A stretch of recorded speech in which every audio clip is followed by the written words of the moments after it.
A terminally ill woman finds a pair of red high heels outside her door. She has an instant and ominous feeling. She had visited her best friend in the hospital and she was wearing the exact same shoes. To verify her terrible suspicion, Maya cautiously walks towards the bedroom. Sure enough, she hears two familiar voices. Her best friend Joy is actually lying in bed with her husband. These heartless people even discuss aloud how they should kill Maya to collect the high insurance payout of 1 billion. Seeing her two favorite people betraying her, Maya's only photo with her father was also deliberately damaged. She could no longer hold back her anger and rushed into the room, but now she had no extra strength in her sick and disabled body. Soon Maya was thrown onto the coffee table by her husband. She suffered a serious head injury and instantly collapsed in a pool of blood. But when Maya opened her eyes again, she was reborn with memories and returned 10 years ago. This time, she decided to take revenge on her husband and best friend for killing her. Maya and Tom fell in love for many years and got married. Although her biological parents were not there to witness the wedding, she was still happy to give her best friend Joy the bouquet. Maya also embraced her mother-in-law deeply at the wedding, but since she never got pregnant after marriage, her mother-in-law cursed her as a useless old hen. Seeing everything, her husband Tom did not defend his wife. Instead,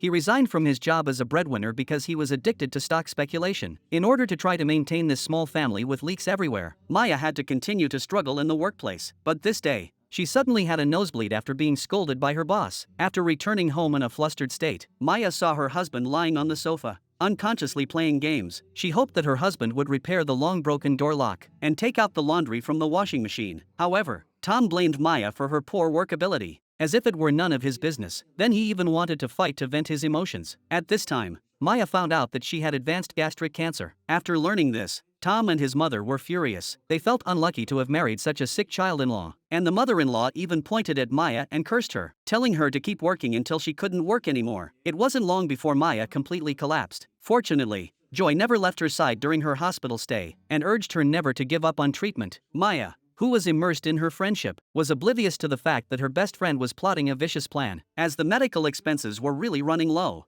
Maya called her husband and asked him to come over and pay the bill, but there was no answer from the other end. She had no choice but to go back herself to withdraw the money. As soon as Maya left the hospital gate, she happened to meet a taxi. The driver could tell that Maya was seriously ill. To help her feel better, the driver turned the car around and drove Maya through a long tunnel to a path full of peach blossoms. The driver tried to comfort Maya's wounded body and mind in this way. After arriving at the destination, the driver even generously handed Maya a banknote and told her that this was the last time he would drive a taxi, because she really couldn't say no to the driver's repeated insistence. Maya had no choice but to take the note and go home, where she found her husband playing games with her best friend. The funny thing was that Joy blamed Maya for everything and scolded her for being so selfish even in death. In order to protect Joy from the beating, Tom threw Maya onto the coffee table and lost his life. They had no idea that the dead Maya had therefore been reborn 10 years ago. To take revenge, she decided to set her husband up with her best friend. On the first day of her rebirth, Maya opened her eyes and was immediately embraced by Tom, who was standing close by. Recalling that 10 years later, he was a domestic abuser,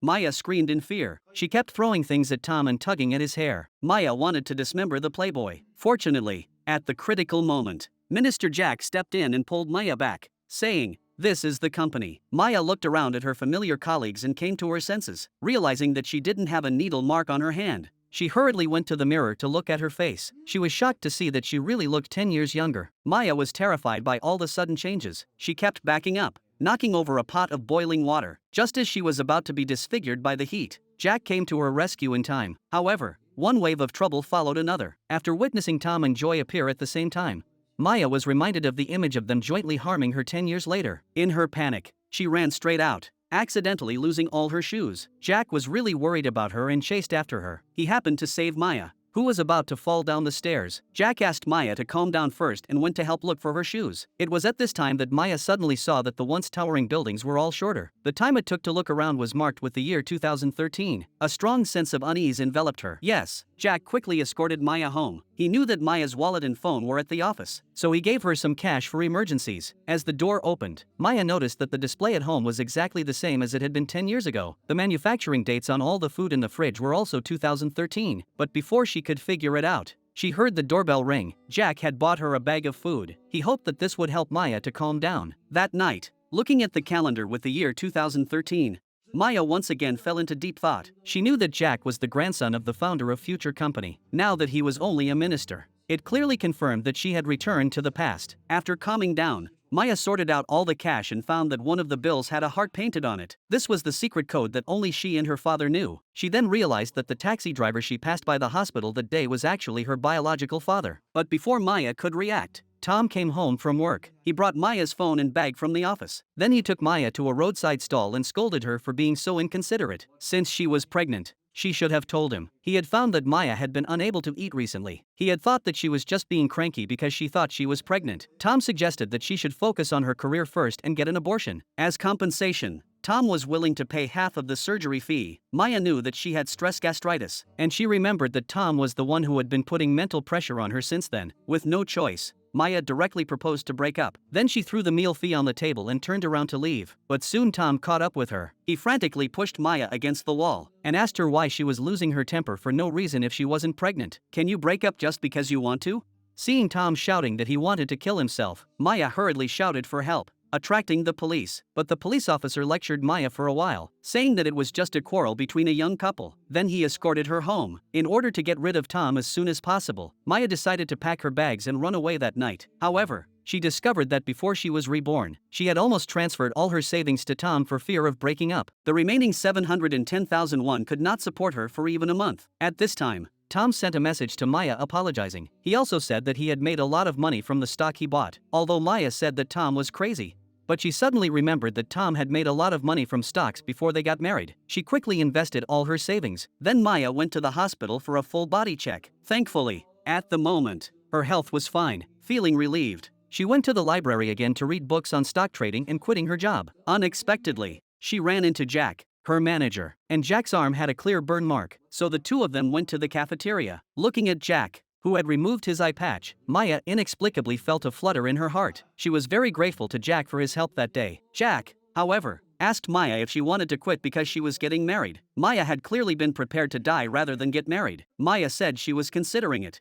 But Joy's call interrupted everything. She was worried about Maya's state of mind and called to check on her. Maya, who didn't want to talk, hung up. Before leaving, Jack suddenly praised Maya for being a very capable person. He believed she could do well at work and in marriage. It was a pity that she was quitting her job. Maya kept smiling and didn't say a word. What she didn't know was that day Jack had looked back at her for a long time. The next day Maya went to work as normal to avoid a direct confrontation with Tom. She had no choice but to climb the stairs into the office. No matter how many notes Tom passed her, she never bothered to read them. And as soon as Maya turned around, she saw Joy crouching nearby, asking why she hadn't replied to her messages all day. Maya hesitated and said she'd been hanging out in the community area all day, captivated by a story about a family and their marriage. Watching Joy today, Maya really wants to pat her on the head, but she can't bring herself to do it. Luckily, Chief Jean calls her over at this time. Chief Jean goes through Maya's creative plan and says it's really poor. In front of the whole company, he scolds her severely, but Maya clearly remembers that before she was reborn, Joy took her plan. She didn't change a word, but she received a strong praise from Chief Jean. Joy even got a promotion and a pay rise because of this. Obviously, the two have an extraordinary relationship in private. After being scolded,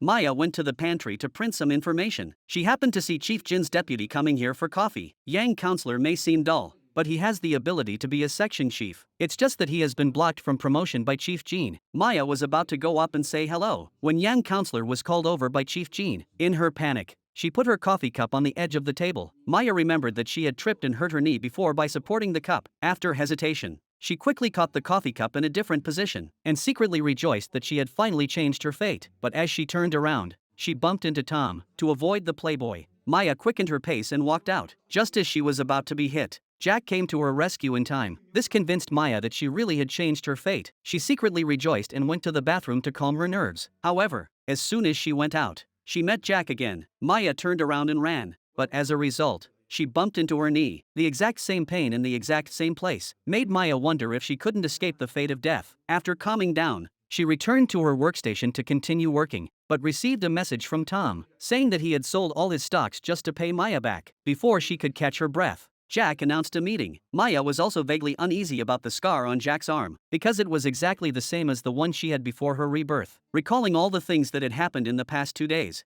Maya concluded that everything that should happen will happen. She instantly looked serious as she contemplated a solution. That day, Maya took the initiative to invite Tom and Joy to lunch at the company cafeteria. Unexpectedly, when ordering food, Joy suddenly changed her usual style. Usually, she eats very little, but she filled her plate to the brim. This unusual behavior immediately caught Maya's attention, and her thoughts returned to the past. At that time, Joy saw Maya wearing a new dress and deliberately turned back to bump into her, spilling her food all over her. Maya didn't want to lose her only best friend, so she endured everything in silence. But now she has been reborn. She is definitely not someone to be messed with, because she has long since predicted her best friend's movements. Maya tripped her directly when Joy turned her head. The full plate of food was all over Tom. Joy was furious, but she could only eat in silence. She really couldn't figure out when this stupid woman Maya had finally wised up. Maya, on the other hand, suppressed her joy and crouched down to comfort Tom, emphasizing that his favorite designer shirt was dirty, because Tom had begged her to buy it for him for a whole year. Joy's face obviously showed that she realized the severity of the problem. She knew the shirt was expensive,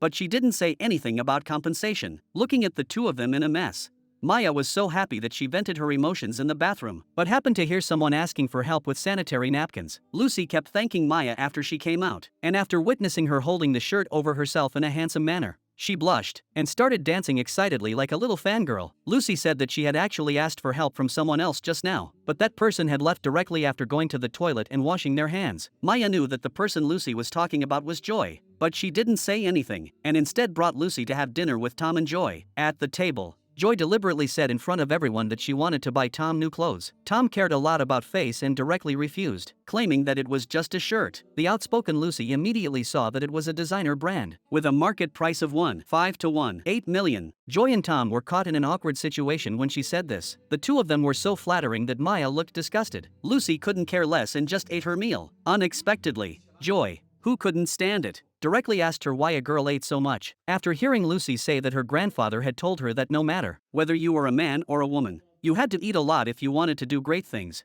Joy cautiously asked her if her grandfather had accomplished great things. Then Joy changed the subject and started talking about how she envied Maya's appetite and praised her for having such a good digestion that she could eat even iron. This really made Tom feel sorry for her. He even followed suit and mocked Maya, saying that she had the same hearty appetite as a pig. He also told Maya that he really envied her for having such a good friend as Joy. Unexpectedly, Maya choked when she heard this. Lucy hurriedly got up to get her a glass of water. Joy and Tom even asked her to pour her a glass of water. Maya knew that Lucy was very unhappy, so she hurriedly comforted her. In fact, Lucy already knew that the person who was unwilling to help her get the tampons was Joy. Turning her head, she played with the kind-hearted Maya, witnessing the two holding hands. Joy asked Tom if Maya was angry. Looking at the petite Joy, Tom couldn't help but reach out and pat her shoulder to comfort her. The two, who were looking into each other's eyes, were in the depths of love. Suddenly, the elevator door opened. In the crowd, Joy and Tom were pushed to the back. Joy poked Tom in the chest because she had nowhere to put her hands. She flirted with Tom in public, using the charming perfume she was wearing. Joy not only seduced Tom, she also used her beauty to manipulate the company section chief. Joy knew that Chief Jean had lived for more than 30 years without ever having a woman. In order to attract the attention of the section chief, she deliberately did it in front of him. Joy pretended to know what was going on and reminded the colleague who had been scolded that he was being bloodied. Then she kindly spoke up to beg for the colleague. Joy asked Maya to go out and pour Chief Jean a cup of coffee to calm him down, while she took out her own planning proposal and cooed at him to let him take a look. After noticing that Chief Jean was silent, she even went so far as to say, "Shall I take you out for some fresh air?" in order to quickly fulfill her wish for a promotion and pay rise.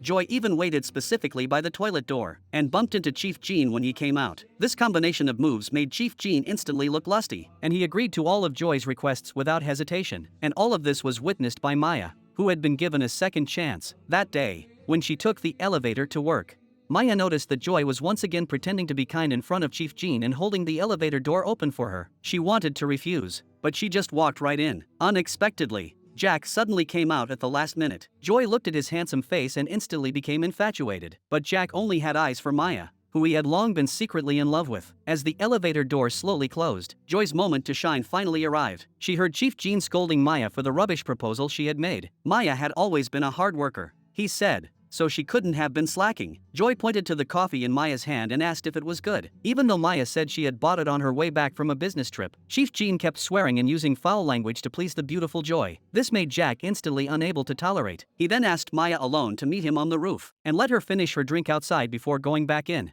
so as not to be disturbed. In a daze, Maya remembered that Jack had praised her for being capable and decided not to quit her job. Hearing this, Jack was very happy and asked her if she had any plans for the weekend. Maya shook her head and wanted to reply that she didn't. But just then, Joy followed her out. She lied and said that she had plans with Maya for the weekend to go for barbecue. Then she even nagged Maya to buy her some good coffee right away. After Joy was rejected, She directly cursed Maya behind her back, worried about Jack's painful burns on his arm. Maya carefully prepared painkillers for him. Unexpectedly, Jack directly broke half of them and gave them to Maya, and asked her to take good care of herself first. After all, the injury on his leg also hurt a lot. This scene was all seen by Tom. Jealous, he immediately asked Maya to the warehouse. Tom questioned Maya if it was because of Jack that she wanted to break up with him. Obviously, Maya looked innocent, but in order to quickly match Tom up with Joy, Maya still suppressed her anger and cooed at Tom, saying that it was Jack who ordered her to go shopping. The reason she mentioned breaking up was because she felt that Jack had become indifferent. Hearing Maya say that she wanted to be the kind of outstanding boyfriend that would be snatched away by someone else, Tom instantly fell in love and wanted to taste Maya's lips. Damn it, how could Maya, who had a heart of gold, want to be intimate with him? In her panic, she reached for a wrench. However, just as Maya was about to do it, Yang counselor walked in. She found Maya and Tom entering the warehouse and was worried about an accident, so she came to check. Since Yang counselor could tell that Maya was very reluctant, she reminded Maya, as someone who had been in the same situation, that even as a couple, you shouldn't force the other person to make out. Maya could tell that young counselor was very nice, recalling that Joy had once successfully turned things around with her own proposal that Chief Jean had rejected. In order to help young counselor, who was being exploited by Chief Jean every day, advance her career, Maya took the proposal directly and said she would cooperate with Yang counselor, claiming that she knew the reason Chief Jean became a section chief was because he submitted young counselor's proposal in his name. Maya also expressed confidence in doing a good job with the current proposal. She just hoped young counselor could seriously review it. Yang counselor, who was loyal to Chief Jean, was tempted by Maya's perfect plan, but she had one condition. She had to make sure that Chief Jean hadn't seen the proposal. Soon Monday arrived. Maya handed Chief Jean the proposal, which had been colored in. While he was leafing through it, Maya and Yang counselor both held their breath. As the pages turned, both of them were overcome with nervousness. Seeing Chief Jean fly into a rage, Maya secretly felt vindicated. She was sure that this scumbag section chief was just goofing off at work every day. She immediately went to the pantry to celebrate with Yang counselor. Unexpectedly, Joy also set her sights on them as they were surrounded by happiness. She found Maya's proposal very promising. That night, Joy asked Chief Jean out. She said that Maya was very rigid, but the proposal seemed very good. Joy then deliberately drank a lot. Maya,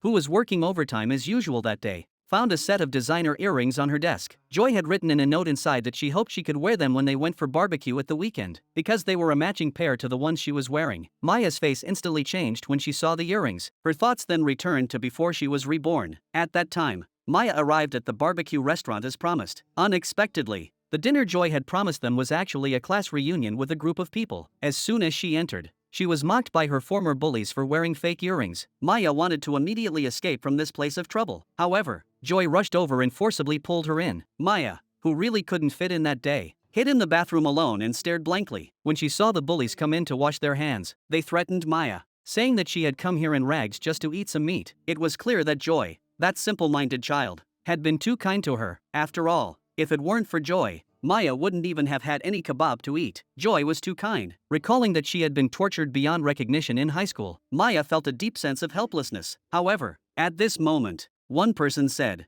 "Maya, you were just not at your seat. Could it be that you are hiding in the toilet and eavesdropping?"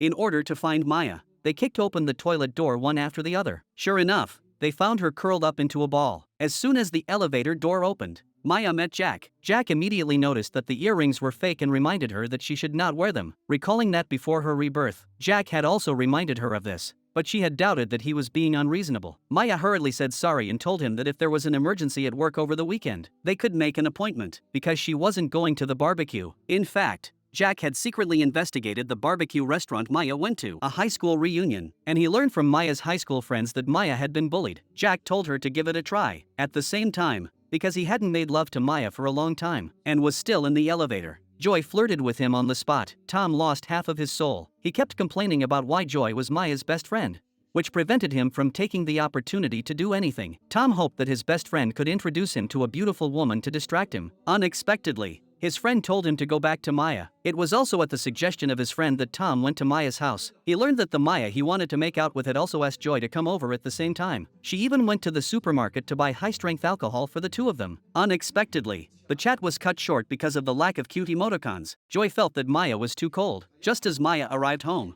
she told her that she was not coming. Realizing that something was wrong, Maya turned around and tried to run. However, Tom came out of the bathroom. It turned out that the minister had been deliberately paying attention to Maya's every move. He predicted that Maya would bring Tom and Joy wine tonight to set them up. And if things went as expected, Maya would be trapped in the house with Tom, plotting evil deeds. Jack even let his best friend pretend to be a delivery boy at the critical moment when Maya lost her innocence and came to deliver fried chicken on the pretext of entering the wrong room. Sure enough, Maya, who heard the doorbell, felt like she had grabbed a lifeline. Maya pushed Tom away and asked him if he had ordered fried chicken in the middle of the night. Obviously, Maya looked panicked. Luckily, the delivery man was not about to leave. After turning around and thinking for a moment, he actually started selling right there. A meal of procrastination also made Tom gradually irritable. He got dressed and came out to warn the delivery man whether it was delivered by mistake or not. Leave now. Otherwise, if you make me angry, it will definitely affect your whole family. Even though he didn't like this arrogant Tom, the delivery man still instantly changed his face and turned around and left. Just as Tom was smugly thinking that he could continue the sweet moment,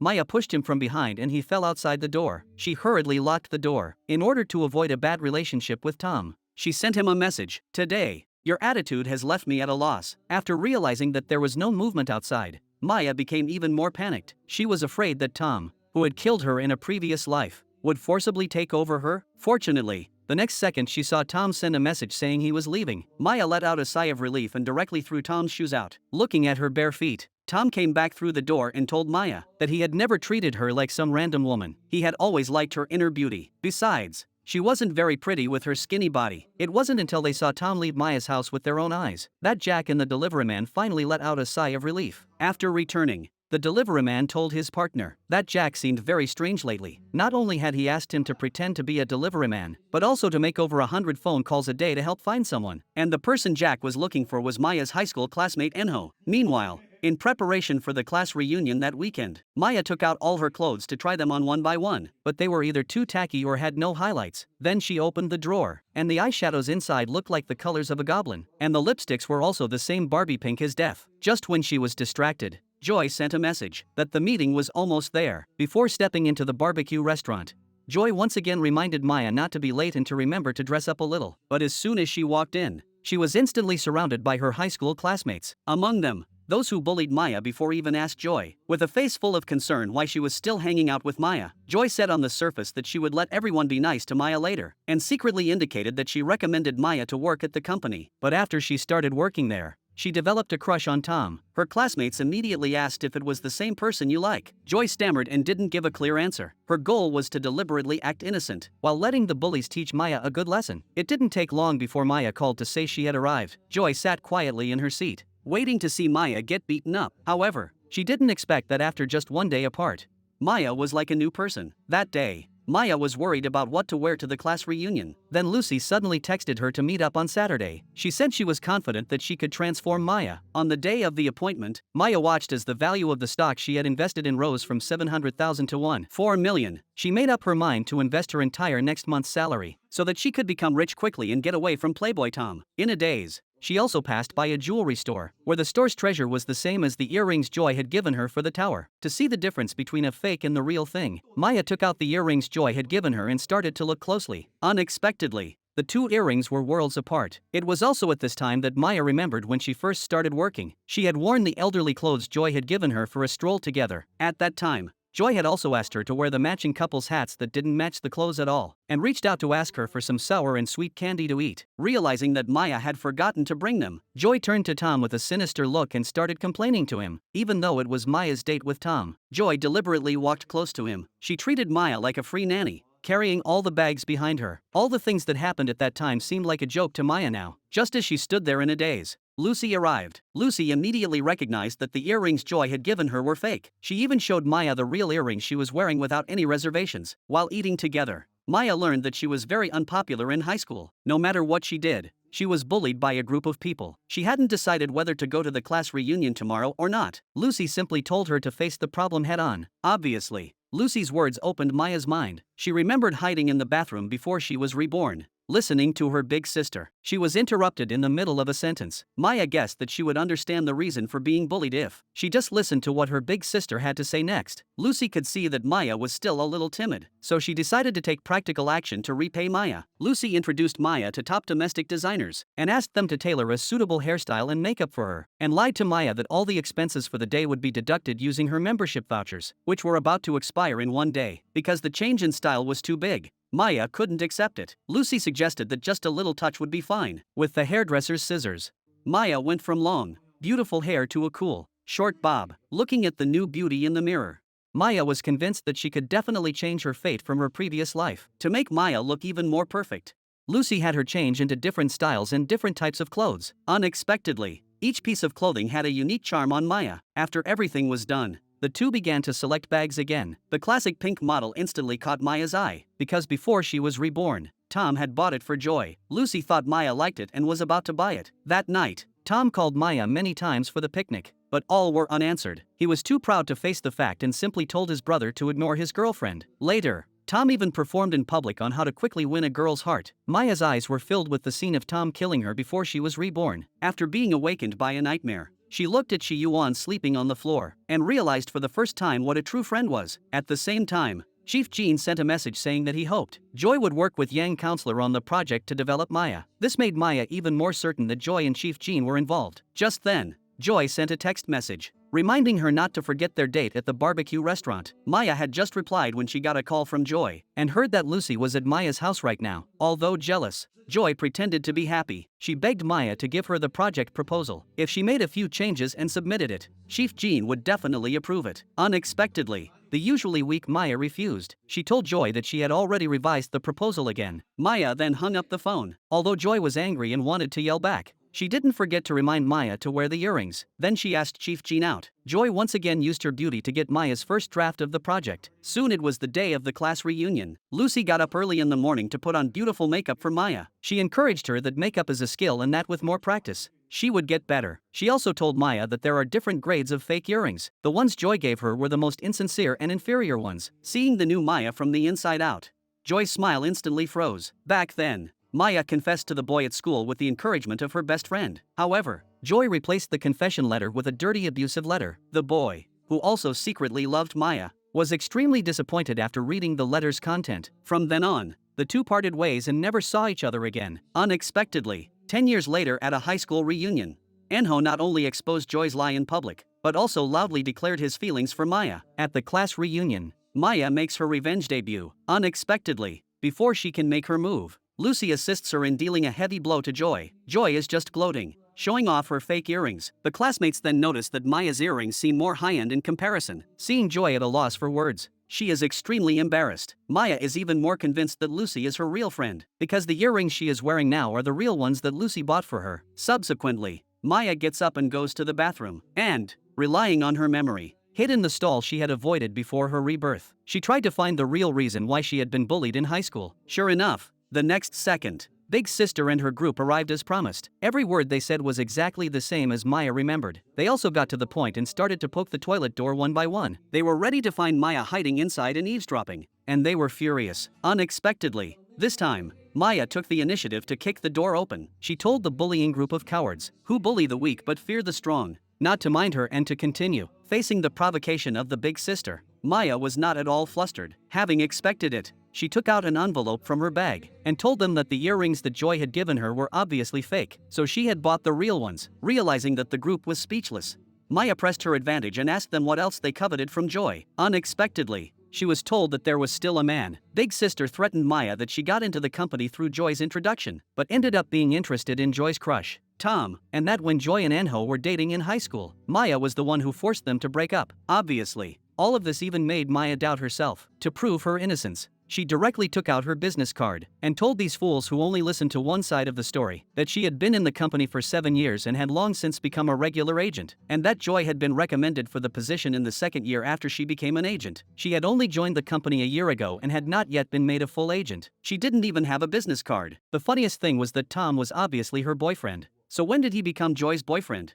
Maya then directly dialed Tom's phone number, as she had been waiting all night for Maya to call. Tom was extra obedient for fear of losing his girlfriend. But before Tom could finish speaking, Maya hung up. The rumor about Joy was disproved. However, the bullies were not prepared to let it go. They said that even if all this was true, but Maya, being so young, can't make them break up just because she likes her best friend's boyfriend. Seeing this unrelenting big sister, bad memories instantly flooded Maya's mind. In full view of everyone, Maya asked Joy if she had really dated Enho. The guilty conscience Joy was afraid to answer. She lied and said that she forgot to tell Maya at the time. It was clear that Joy was unable to refute. Maya's big sister defended Joy and scolded Maya for being so temperamental that she had no friends. Everyone blamed Maya for being too petty, but Maya knew how hard life had been for her that year when she was bullied. Now, even her big sister wanted her to apologize. After all, Joy had admitted to dating Enho, so why shouldn't Maya?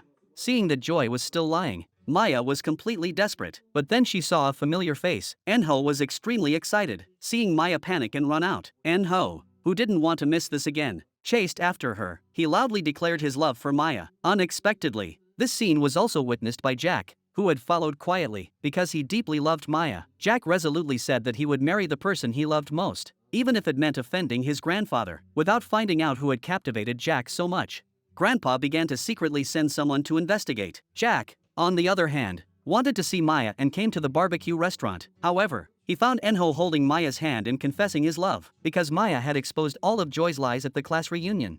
The big sisters and their friends turned on Joy and launched a round of attacks. They asked Maya if she was an agent of the company. There was also a business card as proof. Joy, what proof do you have of your position?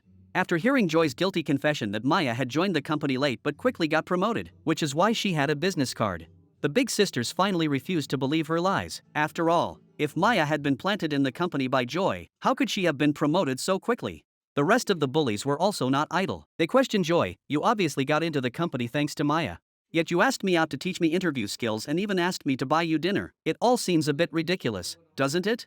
In addition, why did she lie about having dated Enho and say that Maya had broken them up? They didn't know why Enho, who had long since lost contact, had come to the class reunion, but Joy still defended herself, saying that it was all in the past, and that they should let it go now that they were adults. Little did she know that big sister wasn't prepared to let it go. She knew that she had been played by Joy all along, and finally asked her if she had really given Maya fake earrings. Seeing that Joy still wanted to argue and say that she was Maya's friend, big sister bluntly stated that if it weren't for Joy's constant claims that Maya coveted her man, the studious Maya would never have been bullied throughout high school. But this remark also completely angered Joy. She threatened that she had never let anyone scold Maya, let alone bully her. Joy then got up and went to the bathroom, muttering to herself that she hadn't done anything wrong. But why was she being blamed?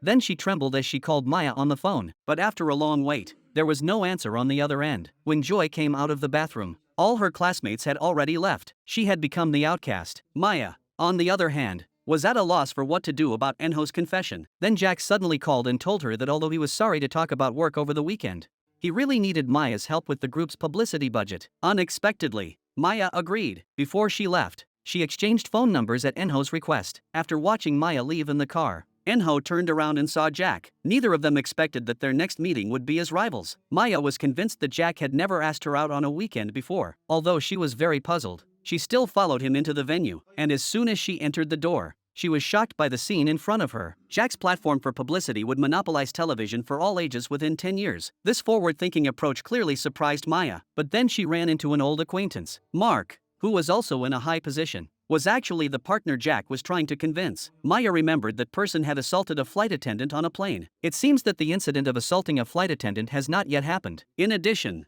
Mark was also Chief Jin's backer. Sure enough, Mark came up and tried to shake Maya's hand with a sly look. Fortunately, Jack directly intervened to stop him and comforted Maya, saying that this kind of work might be very boring. Seeing that he couldn't get any free rides, Mark actually stated that the TV station was full of unhealthy films that couldn't be shown on the table. But it was obvious that Maya was just trying to smooth things over for Mark. Mark actually scolded Maya for being arrogant and butting in. Jack, who couldn't stand it anymore, directly and domineeringly stepped forward to defend Maya. Mark had no choice but to vent his anger on his lackey. Afterwards, Maya couldn't understand why Jack had to help her, but she was told that it was because she was very good and deserved everything that was better. Then Jack even proposed to personally take Maya home. After all, it was the weekend and he felt bad making Maya work overtime. But as soon as they arrived at the entrance to the residential area, Maya saw Tom walking towards her house. She hurriedly lowered the seat to try to hide. This cute scene also melted Jack's heart. Maya, who stubbornly insisted that she didn't want to see Tom, sat up. Then she saw Joy sitting on the roadside. She had no choice but to lie down again. Maya then went to the river with Jack to relax. She knew that Jack really wanted to ask her about her relationship with Tom. She spoke first, saying that it was a private matter and she couldn't disclose it. Before leaving,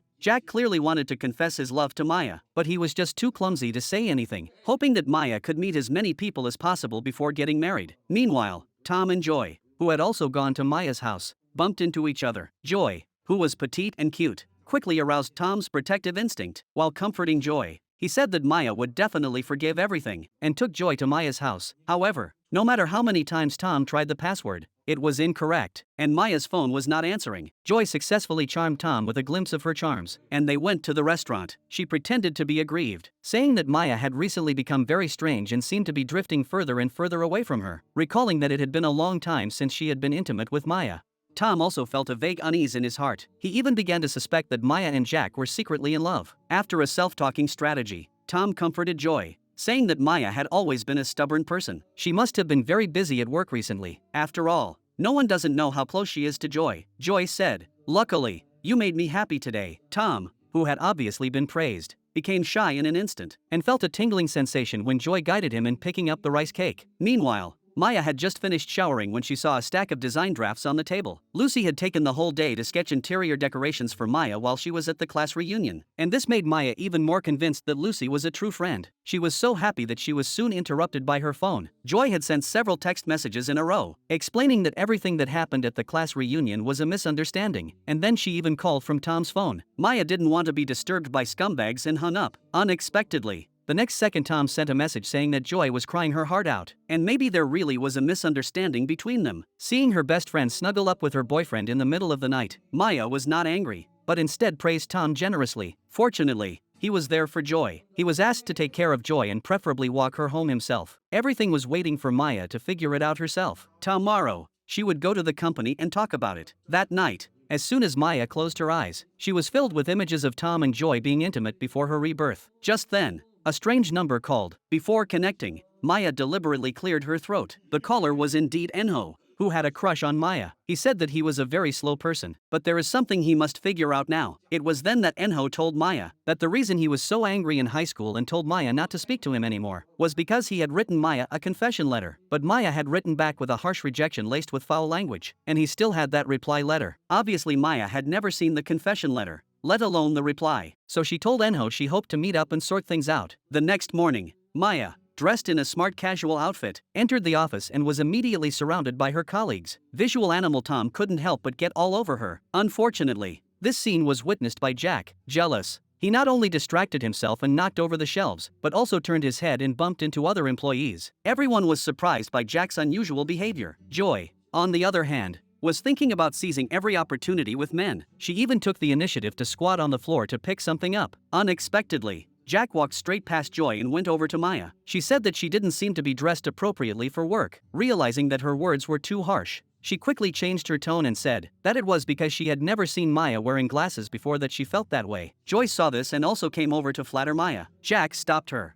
however, and turned around to go back to the office. Soon, Tom was surrounded by his colleagues. They praised Maya, saying that she really was very pretty and that Tom had good taste. They also said that the whole company was now focusing on Maya, the beautiful woman. But the praise also reminded Tom to be on his guard. After all, just because there is a goalkeeper doesn't mean no one will score. But although Maya only had eyes for him, he felt uneasy in his heart. He hurriedly offered to buy Maya coffee as a gesture of concern. Tom also kept apologizing for his impulsive behavior that night. Seeing that Maya never spoke, he asked Maya further about what happened when she met Jack at the weekend, because she didn't want to say that she had met Enho at the class reunion. Maya had to use Jack's excuse that he had an emergency to find her over the weekend, so she left the reunion in a panic. As they talked, Tom inadvertently took Maya's hand and praised her for looking really beautiful today. He looked at her a lot, which made him angry. After all, Maya could only be his. Seeing Tom's increasingly intimate behavior, Maya, who felt deeply disgusted, no longer sat idly by. She directly pretended to accidentally knock over the cup of hot coffee. Tom instantly felt pain in his lower body and hurriedly ran to the bathroom in a flustered state. That day, Joy called Maya to the tea room and asked her if she had misunderstood her. She also said that she didn't know why those bullies were so mean, and had to bring up what happened 10 years ago at the class reunion. If it were Maya before she was reborn, she might have forgiven the meek Joy a long time ago, but now that she has seen the tragic ending in advance, how could she possibly believe Joy's words? but in order to let Joy successfully steal her life. Maya still tried her best to squeeze out a smile. Then she said that in the past, her big sister and her friends often bullied her with strange excuses. Now it seems that it's Joy's turn, but Joy's heart, which had just been set free. Maya said that she is no longer a high school student and will not let it go. Therefore, she decided to meet with Enho to find out everything. Although Joy said happily, she was panicking inside. She deliberately mentioned that if Maya went to see her high school crush Enho like this, would Tom be upset if he found out?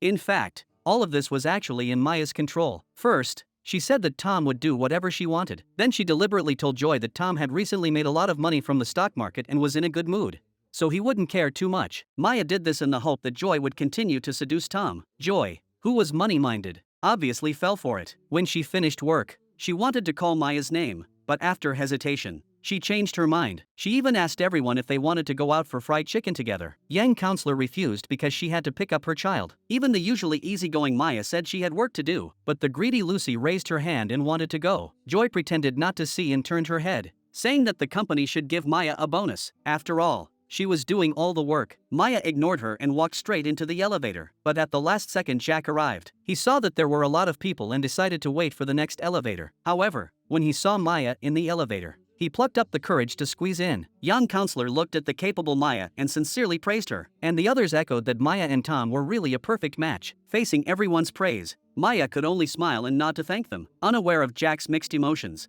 As soon as they got out of the elevator, he left Maya alone. Jack asked her why she dressed like that to work, and when he realized that Maya didn't understand what he meant, he apologized awkwardly, saying that he shouldn't have asked. But just as he was about to leave, Jack turned around and told Maya that he had followed her advice and worn contact lenses. When Maya said that because of this, other people's attitudes towards her had also changed, and that this was how people who judge others based on appearances should be treated, and that it was all for her own good. Jack didn't look worried anymore, but instead, he smiled with relief. After hearing Maya's suggestion that he change his style a bit and not be bound by a certain form, Jack made a phone call, and then he fought with the fried chicken delivery boy who had pretended to be a delivery boy. After thoroughly beating the fried chicken delivery boy until he could no longer stand upright, Jack muttered that if he were to learn self-defense for girls, judo seemed like a better choice. Then he left directly. Soon, Maya, who had finished work, was preparing to go home from the mall, recalling what Tom had said during the day that Jack liked her, and the image of Jack smiling at her. Maya couldn't help but smile happily. When she turned her head, she saw Lucy, overwhelmed by her new purchase of jewelry. Maya wanted to go up and say hello, but then she saw Jack walking out. The two of them, acting intimately, looked like a young couple in love. In the middle of the night, Maya suddenly remembered the rumor about Jack and Lucy that had spread through the company. Chief Jean even said that the two of them were having an improper relationship, and for that reason, he had transferred Lucy. The more she thought about it, the more coincidental it seemed. And Maya even concluded that the reason she kept running into Jack recently must be because she had become friendly with Lucy. Although she was a little disappointed, Maya still accepted the truth. On the other side, Jack and Lucy arrived at Grandpa's house together. Lucy kept saying that she was happy to use her brother's card to buy luxury goods today. Jack, on the other hand, looked impatient. After sending off Lucy and Jack, Grandpa turned to his secretary and asked if he had found out the woman's identity. That night, Jack looked at the heart-shaped mark on his collarbone and remembered Maya saying that every time Maya's father gave her pocket money, he would draw a heart there. Jack's mind became even more confused because he had also been reborn, and he knew that Tom would have an illicit relationship with Joy, and that those two had teamed up to hurt Maya. It turned out that before being reborn,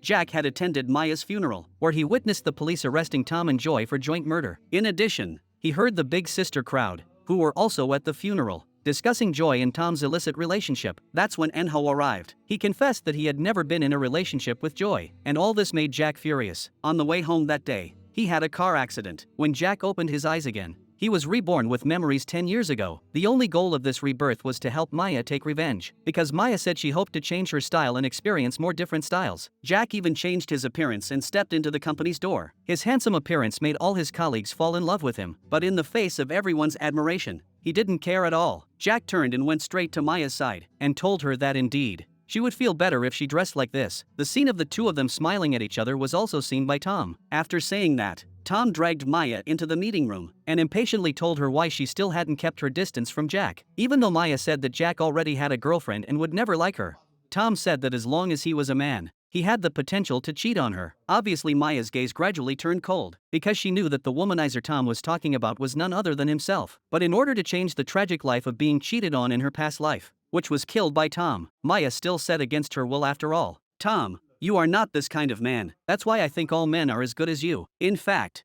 Jack had secretly fallen in love with Maya from the moment he set foot in the university. At that time, Jack had been in the army for 100 days and finally got the opportunity to take a leave of absence. But as soon as he had finished celebrating happily with his brothers outside the school, and ran into a drunk Maya. Originally, Jack didn't pay much attention and was about to leave, but heard two thugs by the roadside discussing with lustful expressions whether they should pick Maya up. To prevent any accidents from happening, Jack took the initiative to come to her side. Unexpectedly, she was told by Maya that her father had passed away on the 2nd of March and she had broken up with her boyfriend completely. The people around her even disliked her and were unwilling to make friends with her. She was truly all alone now. Maya also noticed that Jack smelled of alcohol. She was so drunk that she bit him, unintentionally. She also stepped on and broke her glasses. Looking at this seemingly cute girl, Jack was moved. That night, he sat with Maya on the school lawn and reminisced. Maya said that in fact, long before her father's death, she and her boyfriend had had problems. Even at her father's funeral, her boyfriend did not attend, because she was afraid that in the end she would be left all alone. She endured her boyfriend's indifference for 3 whole months before breaking up with him. In addition, Maya said she didn't know when her boyfriend started to only see Joy. She admitted that Joy was her only best friend, but every time she was sad and needed Joy, she wasn't around, and she couldn't tell her about it because it would make her look weak. Maya said that ever since her father passed away, she had been very uneasy. Only Joy could make her feel at ease. To comfort Maya, Jack also told her his heartache. His mother died 15 years ago. He then had a stepmother and a younger sister. Although they are all very nice, he just feels a bit strange. That night, the two people who saved each other talked for a long time. Afterwards, they even fell asleep together on the lawn. In the early morning, Jack felt much more at ease when he looked at Maya next to him. But when he woke up from his sleep again, Maya had secretly left without saying goodbye. The next day, Jack was just warming up with the reserve players of the national team before going back to class. On the way, he met Maya again. Maya muttered to herself, "What happened last night was horrible. I actually buried my head in the arms of an unattractive older man." When Jack went downstairs, he realized that Maya had been feeding the stray cats, rain or shine, just as she always had. Over time, Jack went from being afraid of the cats to liking them, and,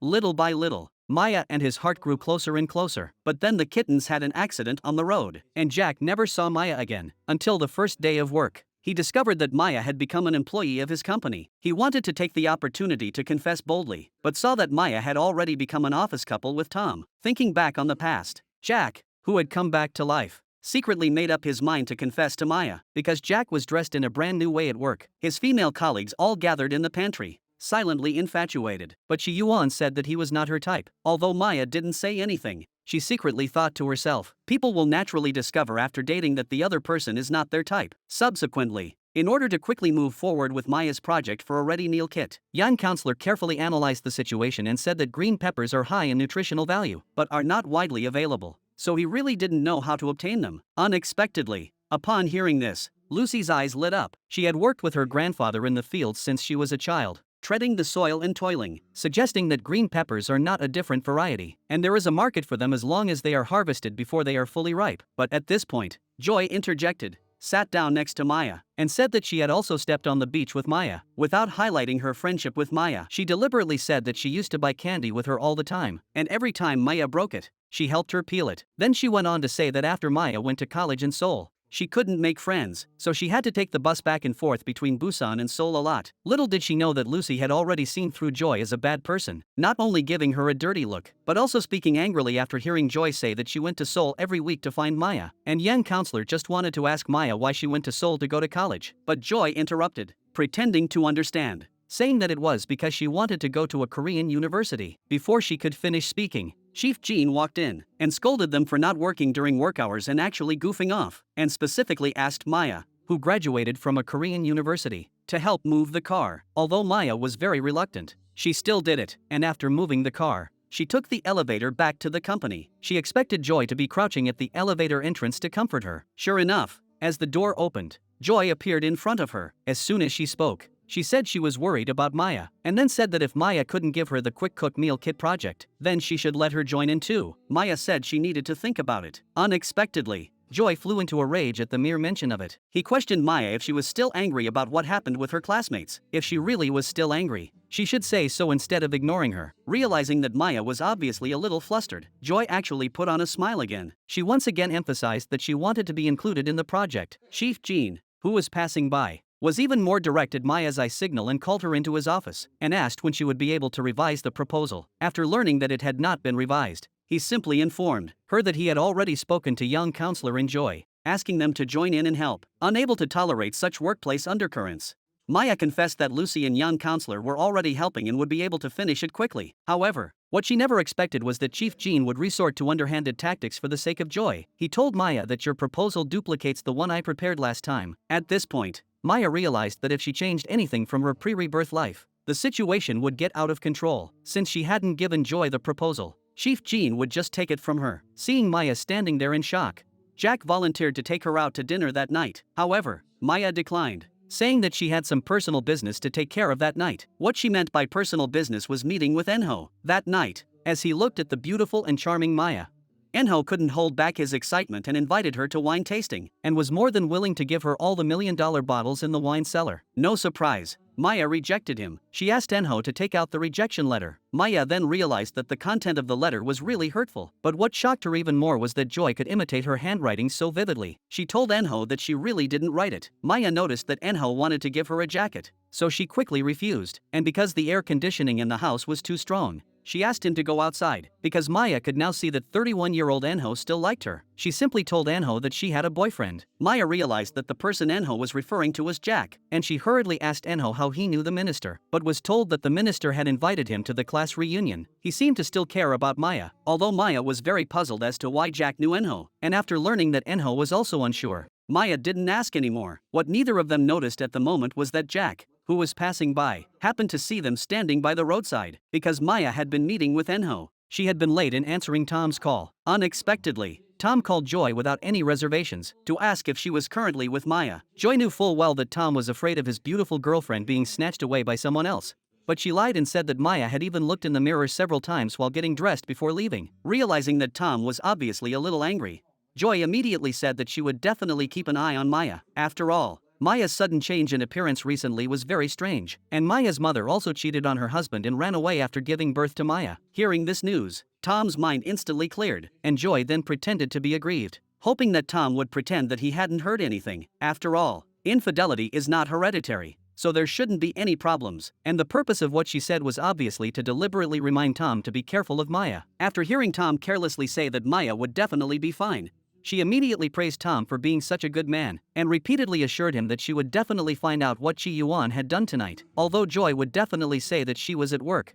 After hanging up the phone, she continued to stare at the dresses in the window with a smug look on her face. The more Tom thought about it, the angrier he became, and he began to keep calling Maya harassingly. Because he really couldn't stand Maya anymore, he simply turned off his phone. She also felt unwell in her stomach after drinking with Enho, and Maya was afraid that she would get stomach cancer like in her past life. She went to the pharmacy. Luckily, it was just a minor problem caused by drinking on an empty stomach, and she would be completely fine after taking the medicine for 2 days. On the way home, Ziyuan noticed that someone seemed to be following her, and the more she thought about it, the more scared she became. She ran as fast as she could, and then, even more frightened, changed direction and walked into the small park in front of her house. Unexpectedly, as soon as she turned around, she bumped into Tom. Maya then realized that Tom was holding a grudge against her because she hadn't answered her phone. It had been him the whole time, threatening her out of revenge. But when Maya angrily said that she thought she was being followed by a bad guy, Tom actually licked his face and scolded Maya. How could a man like you have bad intentions?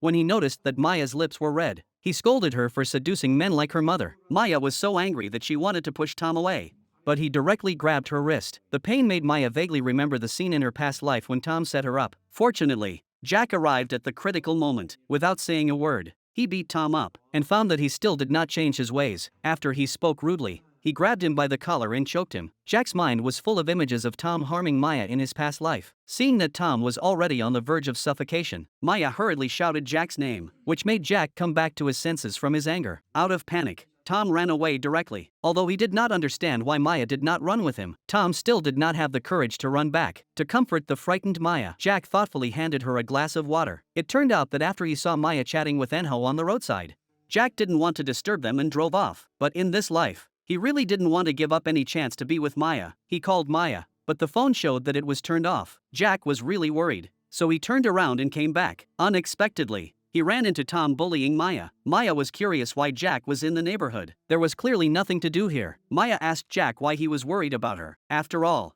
she had already finished work. Even if something happened, it had nothing to do with the company. Seeing that Jack was very agitated about what Tom had just done to Maya, his words were full of concern for Maya. Although Maya had a good impression of this man, she was angry when she thought that Jack was Lucy's boyfriend. She got up and told him not to meddle in other people's business. At this time, Joy happened to arrive. Her purpose in coming was precisely to see Tom and Maya fight. But before she could get close enough to hear Maya and Jack talking, she got a call from Tom. Meanwhile, Jack repeatedly emphasized that he was very worried about Maya and that he had already handled everything. Maya, however, bluntly told him that your intentions make me very uncomfortable, and questioned him. Is your girlfriend the business you want to handle? Without waiting for Jack to explain, Maya scolded him. Seeing that Maya was about to call Lucy, Jack hurriedly stopped her. Learning that Maya thought Lucy was dating her, Jack calmly told her that all of these speculations were wrong. To prove his innocence with Lucy, Jack took out his phone and dialed Lucy's number. She just told Maya that the most beautiful girl's note was saved by Lucy herself. Lucy then called again, and Maya realized that Jack and Lucy were brother and sister. She quickly apologized for her behavior. That night,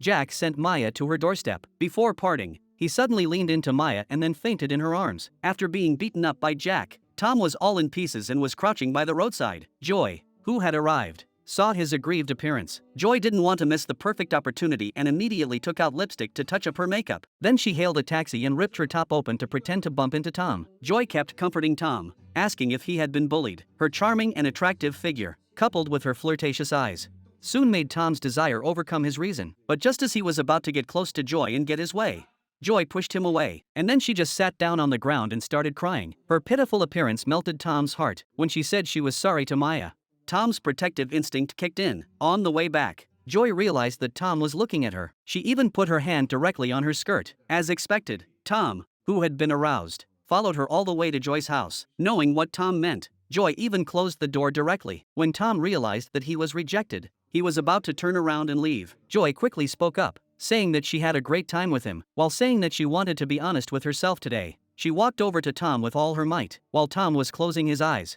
she gave him a deep kiss. In this way, Tom's heart was completely hooked. Meanwhile, Jack, who suddenly fainted, was taken to the hospital by Maya, and the results came back quickly. He had a brain strike caused by overwork and lack of sleep. It just so happened that he also had an irregular diet and drank a lot of alcohol. It seems that he was under a lot of stress. To determine whether there was a problem with his autonomic nervous system, the doctor suggested doing a few more tests, and asked him how his digestion was and if he had any stomach problems. Jack perked up instantly when he heard this. He turned to Maya and asked if he had a stomachache, and told the doctor to let her do a test first. Maya had no choice but to confess that she only had gastritis, and had just had a tomography scan a few days ago. To dispel everyone's doubts, Maya quickly changed the subject and asked Jack how he knew she had a stomach problem, but was told that it was because you often took medicine at the company. After leaving the hospital, Jack wanted to go back with Maya on the pretext that his car was near her house, but he found that Maya was frozen in place. After hesitation, Maya confessed that she had a boyfriend, and hoped that Jack would not make things difficult for her because of what happened today. Unexpectedly, Jack was not upset in the least, but instead reminded her to always be on guard against Tom, and called her a taxi. He then confessed again that he liked her, but if she didn't like him, he would do nothing,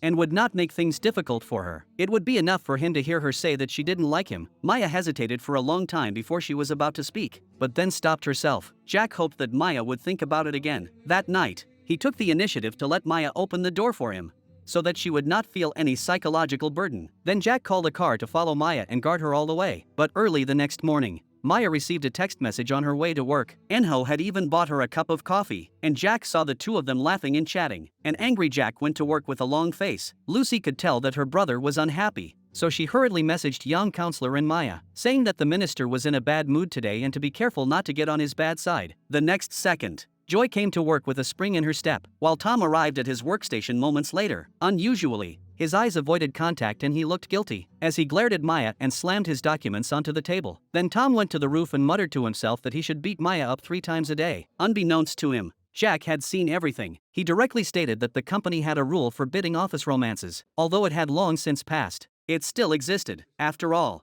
just now, your behavior affected work a lot. Hearing that Tom actually dared to ask Jack why he followed his girlfriend Maya last night, Jack, who was well prepared, directly took out his phone to prove that there was a company logistics warehouse at the back of that alley. Moreover, A subordinate cannot just stand by when he encounters a threat to his life on the road. In addition, he even told Tom that some men are not necessarily mature even if they are older, and women will become unhappy if they get involved with someone like that. Jack directly told him to break up with Maya. Tom looked surprised after hearing this. Seeing that Tom still wanted to argue, Jack directly warned him to stop hitting Maya. Then he asked what time it was. Before Tom could react, he felt a sharp pain in his arm. After being lectured, Tom silently hid in the corner. Maya thought he was still angry about what happened yesterday and wanted to break up with him, but Tom took the initiative to apologize, saying that he shouldn't have hit her. But Maya, you were also at fault. You shouldn't treat your boyfriend like a criminal. After turning away, Tom was full of thoughts about Joy, but compared to her, Maya is more suitable for marriage. For the time being, he didn't want to break up either. Seeing Tom so easily forgive and forget, Maya was certain that something was going on between him and Joy. That day, Maya was looking at Jack,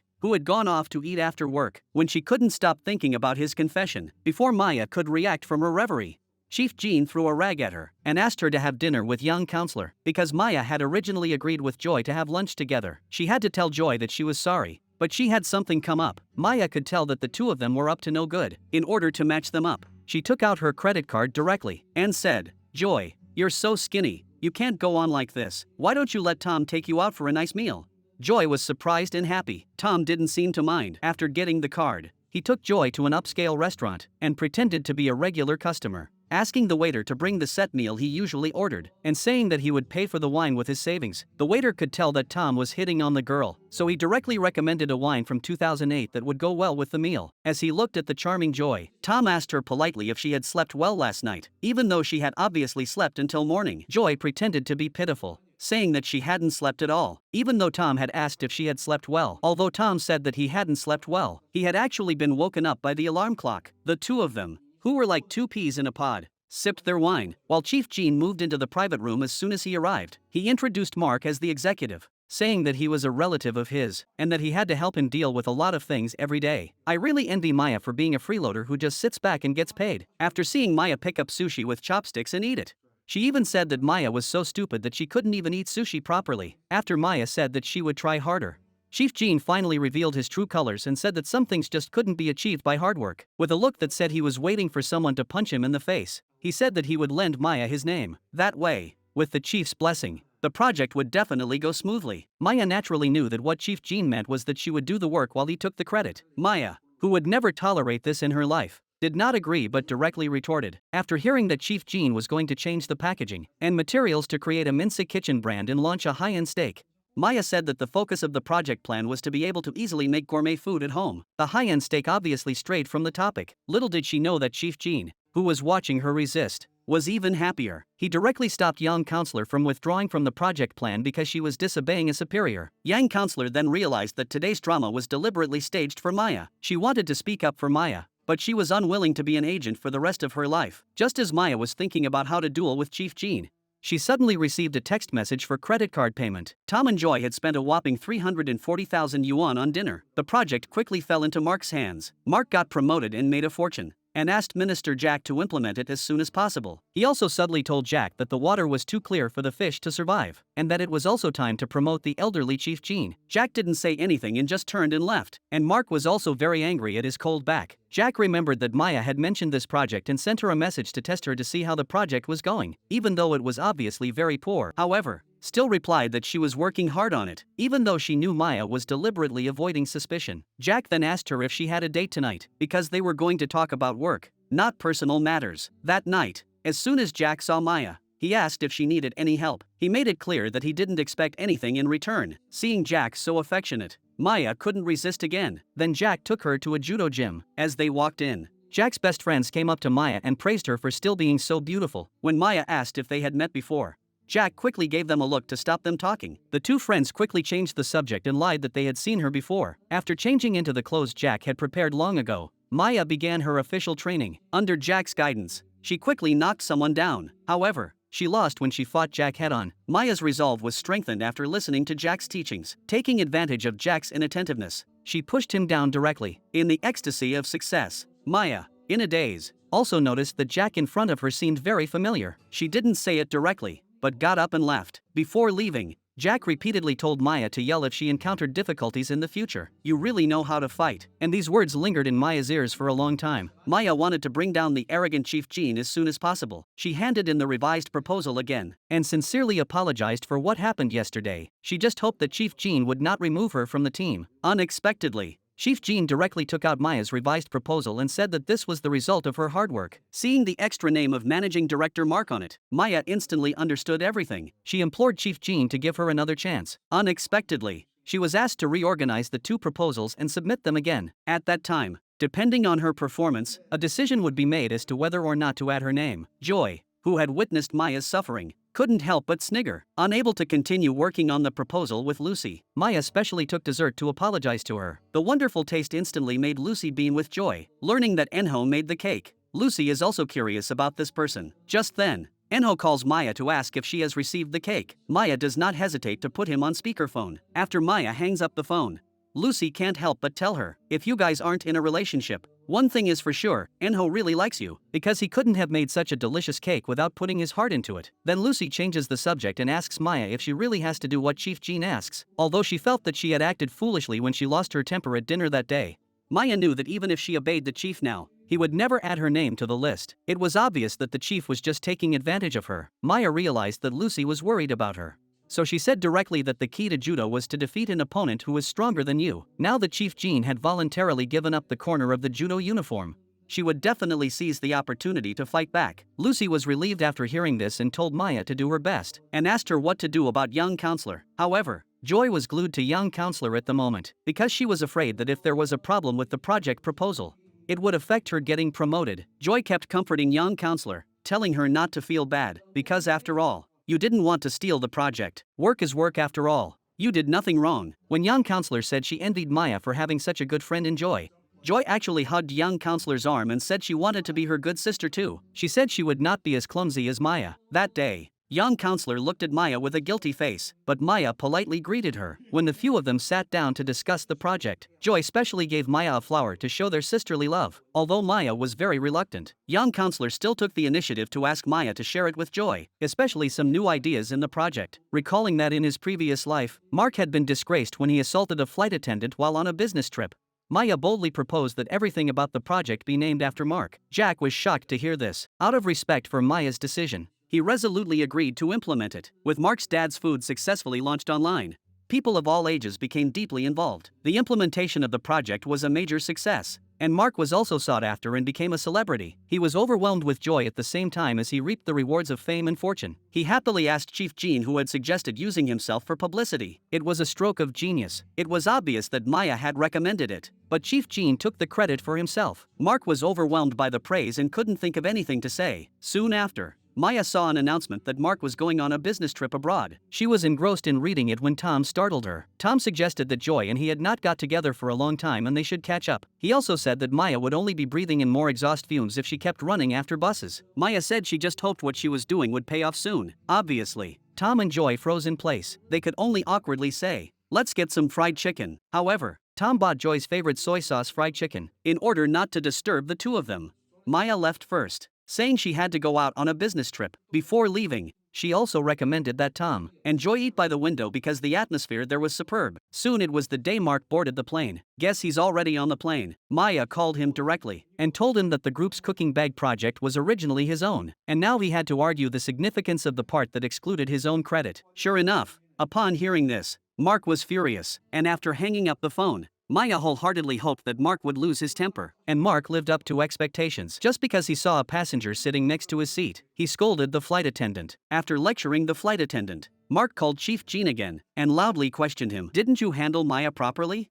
Mark threw the tissue on the floor. He then started picking on the business class cabin chief and beat him up. His lack of manners and bottomless pit was also filmed by an enthusiastic passenger and posted online. After this battle, Mark became completely toxic in everyone's eyes. Not only was he disgraced and removed from office, the company also urgently withdrew all products with Mark's photo on them and issued an apology. Chief Jean was even summoned to a disciplinary committee by the company for taking away the Maya project, who had achieved great success in this battle. was relaxing on the rooftop listening to music, while Jack celebrated with her as soon as he could, because he had accidentally dropped his phone to the ground. Jack said he liked listening to their songs after seeing the song list, but Maya soon realized something was wrong, because the song Spring Day was released in 2017, and the other song was released in 2020, and the current time was 2013. Maya and Jack knew each other's identities as reborners because of the songs, because there was no longer any need to hide. Maya tells Jack that they must now get Joy and Tom married, or else she will marry Tom herself, and die of cancer at the hands of her best friend and her husband. Jack confesses that after he was reborn, he didn't do much, except ask Enho to attend the class reunion to help clear up misunderstandings. And, when Maya asks, he says that he knows what happened at the barbecue restaurant, because he attended Maya's funeral. Maya immediately asks how her funeral was. Jack lies and says that many people were very sad, and saw Maya slowly with tears in her eyes. Jack suggested changing the place to continue the conversation,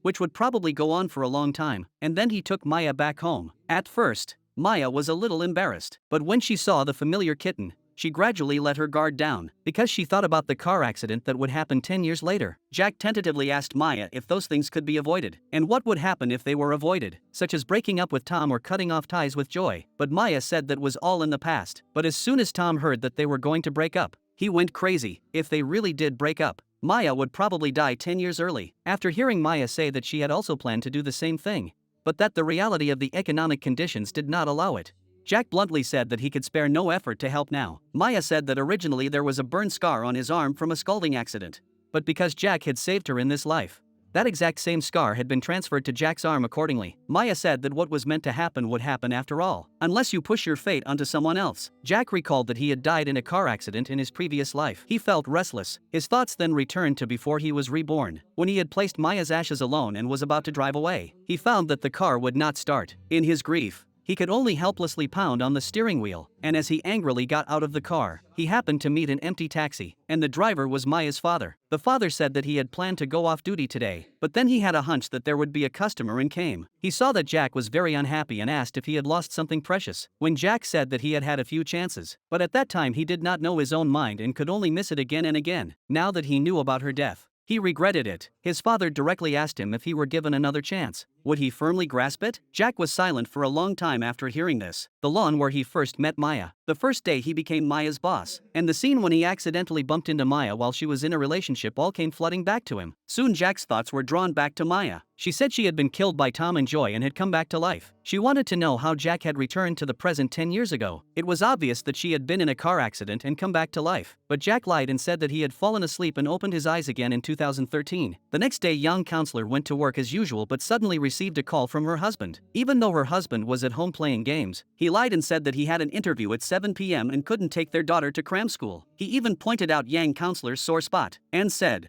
"Your cooking kit case also failed, so why do you still go to work?" She remembered that it was Maya who had first invited her to participate in the project. Later, Chief Jean threatened her that if she didn't do as she was told, the one who would become section chief through the project would be Maya. Young counselor felt that life was just too terrible, but then she saw a familiar face, because Mark, the executive flight attendant, had been fired. Grandpa Jack had arranged for a new personnel manager. Coincidentally, the manager and Yang counselor were old acquaintances, and soon Jack received a call from Lucy. "I heard that Manager Wu was parachuted in." He immediately changed his clothes and rushed to the company, because Manager Wu had always been the leader of Grandpa's direct strategic planning office. As long as he came, he was bound to stir up a storm. When he saw Jack arrive, Manager Wu looked calm and said that he would obey the chairman's every command. Manager Wu picked up Maya's personnel file and teased Jack about his surprisingly ordinary taste. Then Manager Wu even told Jack about the fact that he had taken Maya back to his place last night. He didn't believe that a man and a woman alone together at night was purely for business, seeing that he had even been followed. Jack was instantly furious, but what made him even more angry was that Manager Wu had decided to give the planning case for the quick cook meal kit to young counselor, because he wasn't sure if Jack had been blinded by this woman Maya before the rewards and punishments were determined. Young counselor was obviously a better choice to take charge of the case. As for Maya, she could temporarily participate as a team member. Jack knew that this was all his grandfather's idea. He didn't argue much. Before leaving, he specifically told Manager Wu, "If you can stay unaffected by public opinion, not be blinded by women, and maintain a very objective perspective, then you will come to the conclusion that Maya is very suitable to take charge of this project." Soon Jack held a team meeting arranged by Manager Wu and announced that the family instant cooking kit project would be restarted, with Yang as team leader. Maya, Tom and Joy as team members. Obviously Maya was very surprised to hear the result, and as soon as the meeting ended she went to find Jack, because Joy had become a team member of the instant cooking kit project. Lucy, who didn't really care, suddenly realized that there were now 3 agents on the project, and obviously Jack's brother wanted to withdraw himself, and the more unhappy Lucy became, the more complacent Joy became. To celebrate Joy's imminent promotion ahead of Lucy, Tom took Joy out for a special treat and bought her a bottle of strawberry milk. Then Tom mentioned that the company was organizing a team building activity. When Joy said she had never been to one before,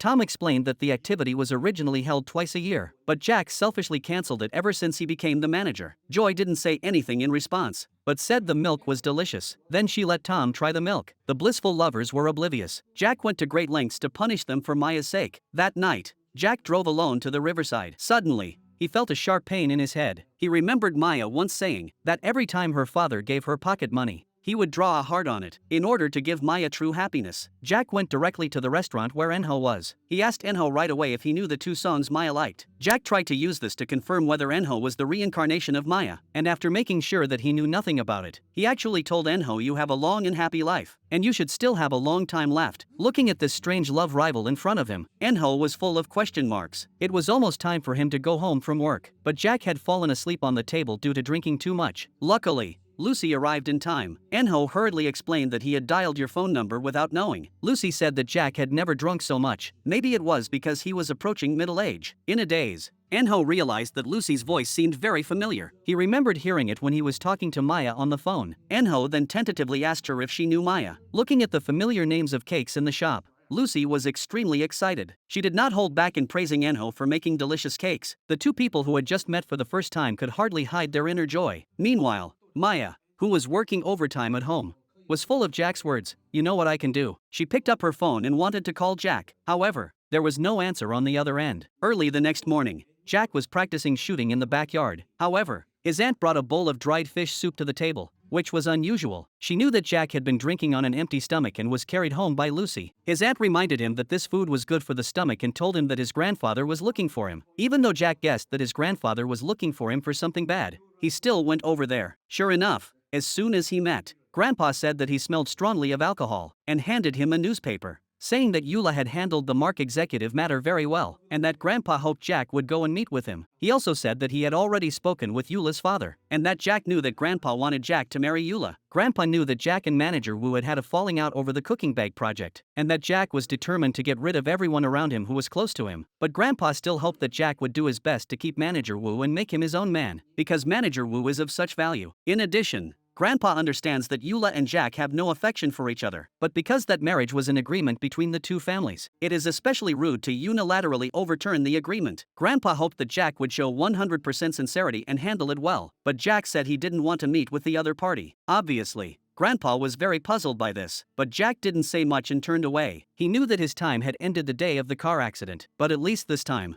after being reborn, he could still protect Maya. Meanwhile, Maya heard the discussion about stocks and was very nervous. She heard Tom say that he regretted selling the stocks for charity. Luckily, the other stocks were still rising, so they didn't break up. Maya hurriedly turned on the computer to check. She discovered that the stocks she bought had risen 700%. But just as she was surprised and happy, Tom shouted at her to go out. Joy, who had witnessed Maya's stock rise, quietly invested in it. Tom said that the day he used Maya's credit card to eat with Joy, his mind was full of Maya. Maya knew that something was wrong. Sure enough, the next second Tom started to borrow money, because he had to do something bad with Joy before marrying Maya again, and that would cost a lot of money. Maya naturally guessed Tom's little mind. She lied and said that the money had all been used to buy insurance. If the contract was cancelled now, they might not even get half of it back, but in 10 years, they could increase it by 10. Obviously, Tom was furious when he heard this. He angrily called Maya a complete idiot. He knew the insurance money was a lie, but why did she buy it anyway? Seeing that Tom even muttered about selling the stock he bought would soon go bankrupt and plummet, Maya had to say she had a savings deposit that was about to expire and could be used to stop Tom from selling now. It was also at this time that Maya suggested not meeting in the evening, but going on a weekend outing with Joy. When Joy arrived that day, she ignored Maya and started showing affection for Tom. As the 3 of them lay together, Maya felt that she and Tom and Joy must have had a special connection. One had been by her side since high school, and the other had entered her life the moment she started working. But as she looked at Joy by her side, all Maya could think about was her past life, when she and Tom had conspired to persecute each other. Seeing that Tom was trying to hug her from a distance, Maya sat up in alarm and lied that there seemed to be the word mosquito in the word bed. As soon as she heard this, Joy immediately looked like a little bird, which aroused Tom's desire to protect her. Little did she know that this also triggered Maya's memories of her past life. She remembered that once Tom also did this to repel mosquitoes for her. Obviously, Joy was a little jealous, looking at the young couple cycling by the roadside. Maya also remembered the scene when Tom once taught her to ride a bicycle. At that time, the two of them were extremely sweet, but now it was extremely ridiculous. In order not to disturb Tom and Joy's enjoyment, Maya got up immediately after receiving a phone call and left. As soon as she left, Tom saw someone riding a bicycle, and after hearing Joy say that she couldn't ride a bicycle, Tom immediately offered to be her teacher. Maya, after leaving the scene of the dispute, told the person on the phone that she had just had an opportunity to get away, and it was a good thing that you called. Enho didn't pay attention when he heard this, but said that he was downstairs at Maya's company, and hoped that Maya could come by. He then gave Maya flowers. Enho said that he had recently changed jobs and was working near the company, so he stopped by. Before leaving, he repeatedly invited Maya to drop by the store when she was free. In fact, Enho did not work at a nearby store at all. He had specially rushed over to see Maya. At the same time, the sweet scene of him giving Maya flowers happened to be seen by Jack. The way the two of them joked instantly made him feel jealous. But before he could say anything, Maya came over on her own initiative. After all, it was the weekend. Jack didn't understand why Maya had come to the company, and learned that Maya was trying to set up a date between Joy and Min. Jack then relaxed his guard and told her that when he took over the group 8 years later, he had made 2 mistakes. One was with Cloud Air and the other was with Kellett Travel, and that although his grandfather had wanted him to keep Manager Wu by his side, for some reason, the moment he became chairman, Manager Wu suddenly handed in his resignation, and the reason for this is still unknown. Jack said that if you ever need help, I will never say no. Seeing this affectionate man, Maya was momentarily lost in thought. What was even more surprising was that Jack ran to Enho's shop again that night. Enho thought he was there to get drunk again, but before he could ask why, he heard Jack say his purpose for coming here was to observe what kind of person Enho is, whether he will be unfaithful and whether he is qualified to become a stable land. Enho didn't understand why Jack said this. Unexpectedly, Jack told him that he would not drink again in the future, because he has something that he must do. And as soon as he started work the next day, he announced that in order to improve teamwork in the marketing department, a company team building event would be held. But before he could finish his sentence, Jack's eyes were fixed on Maya, and he went straight back to the office with a blank mind. Hearing the news, Tom and Joy were full of expectations, but Lucy looked like she had nothing to live for. Luckily, good news soon followed. Maya volunteered to young counselor that for this team building event, why not let Lucy prepare it? After all, she was already in a low mood because she was unable to participate in the Instant Chef Bag project. Yang counselor immediately agreed, and, as expected, Lucy was overjoyed to hear the good news. It was soon the day of the team building event. Lucy had carefully prepared a mini-game for everyone. The person who won first place could sleep in the RV that night, while the others slept in tents and sleeping bags in order of ranking. But at this time, Joy whispered in Tom's ear that she couldn't sleep in the middle of nowhere. While waiting for Lucy to help Jack with his work, Joy immediately changed her face and said that when she learned that Lucy was the head of the preparation committee, she felt uneasy. Fortunately, Maya and young counselor's optimistic reassurance turned the situation around. Unexpectedly, when she saw the optimistic Maya, Tom said she was blindly confident in her own abilities. To avoid arousing their suspicions, Maya had to explain that everyone has to die sometime. Then, under Tom's show of strength, she stayed behind at camp to enjoy the spoils. Tom, who kept saying that he was awesome, was just getting involved in the game when he was bullied by his colleagues. Maya remembered that in his previous life, Tom got the 5th-class sleeping bag because he was useless. He himself managed to get the 4th-class sleeping bag and slept in the tent. As for Joy, she actually got the 1st-class sleeping car with the help of Chief Jean, because she was curious about why Joy always got the best.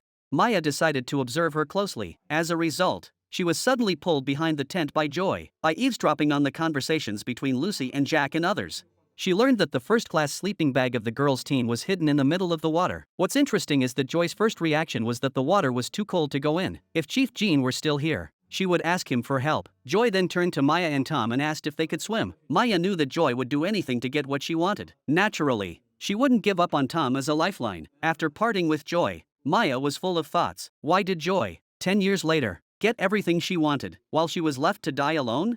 She looked up and saw Jack walking over. She recalled Jack's repeated confessions to her, and his promise to help her with anything. Coincidentally, Joy had just said that there was no need to take the hard road, that one could simply ask for help. Maya told Jack that she had heard that Lucy had hidden the first flag in the stream. Could you help me?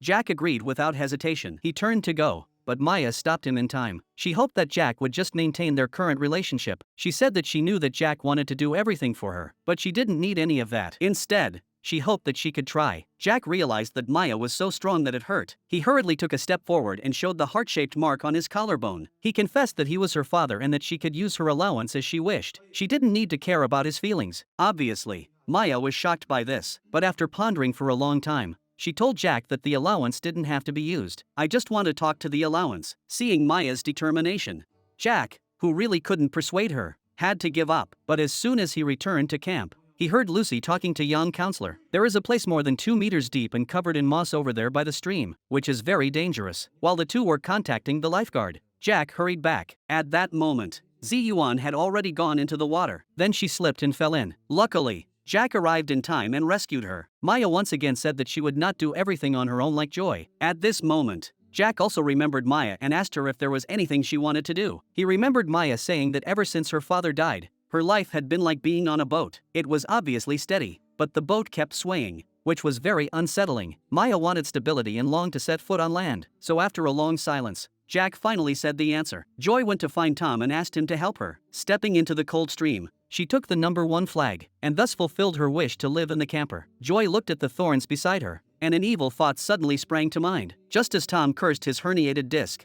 he was suddenly attracted by a familiar voice. He hurried over. Joy told Tom with a grievance that she seemed to have been hooked by a tree branch. Joy's fierce maneuvering made Tom's mind hot in an instant. His desire bursting, he immediately wanted to take Joy back to the camp. Unexpectedly, however, he was told that the wound had already been coated with saliva. It was okay, but she was afraid that it would hurt when she went into the water to get the first flag. She hoped Tom could help with the hard labor. Seeing the delicate beauty, Tom agreed without hesitation. However, as the two of them happily arrived at the stream, they discovered that the first flag had already been taken. With no choice, they had to turn back. In a daze, Tom glanced at the necklace Joy was wearing. He couldn't help but praise the necklace, saying, "It's really beautiful." At that moment, Joy, who nodded in agreement, didn't know how terrible Tom's real purpose in buying the necklace was. Meanwhile, Maya had been sneezing because she had gone into the water to get the first flag. Luckily, Jack safely brought her back to camp. When she heard Lucy and young counselor praise her for being brave, Maya didn't respond but instead asked them what it meant when someone said they wanted to be the land. Lucy told Maya that if she really couldn't understand,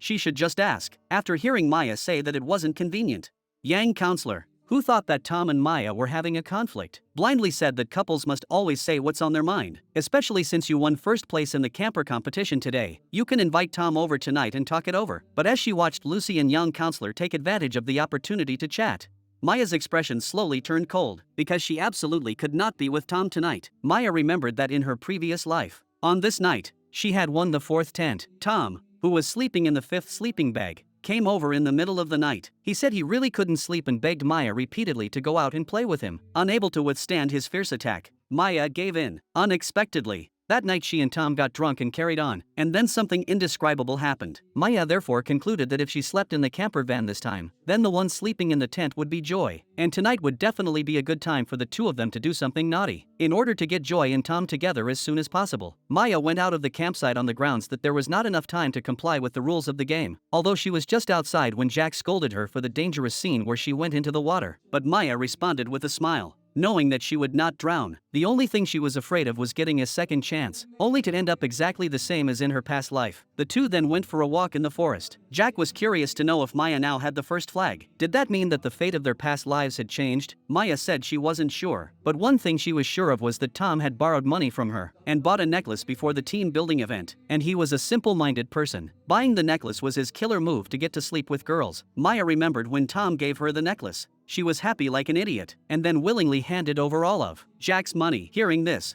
Jack's eyes were full of concern, but when Maya said that she was now getting away from all that and just wanted something better, Jack's frown eased a little. Learning that Maya needed Joy to get the 4th flag and that she had to get Tom drunk as much as possible, Jack promised her that he would do his best to help. Before leaving, Maya couldn't help but ask Jack again if he wanted to be a local dog or a local tyrant. Jack smiled and didn't say anything, but turned and left. Meanwhile, Joy fought her way through the crowd and finally got the 4th flag on her own. She was curious as to who had taken the first flag. She really couldn't think of anyone else who would go into the water. But then Joy turned around and saw Maya holding the first flag. Maya sensed danger all around her and immediately went on guard. After looking around to make sure no one was there, she carefully hid the first flag under her clothes. However, before she could catch her breath, Joy rushed up directly. She was tearing at the Smart Aid name tag like crazy, but she was instead grabbed by the hair. The two immediately started fighting, and after giving Joy a good thrashing, Maya asked with a smile if she wasn't angry, as it was all just a game. Maya then left without looking back, leaving Joy looking at the bruises on her arm and seething with anger. However, as soon as Maya reached the road, she suddenly stopped and couldn't understand why she cared so much about Joy. In the end,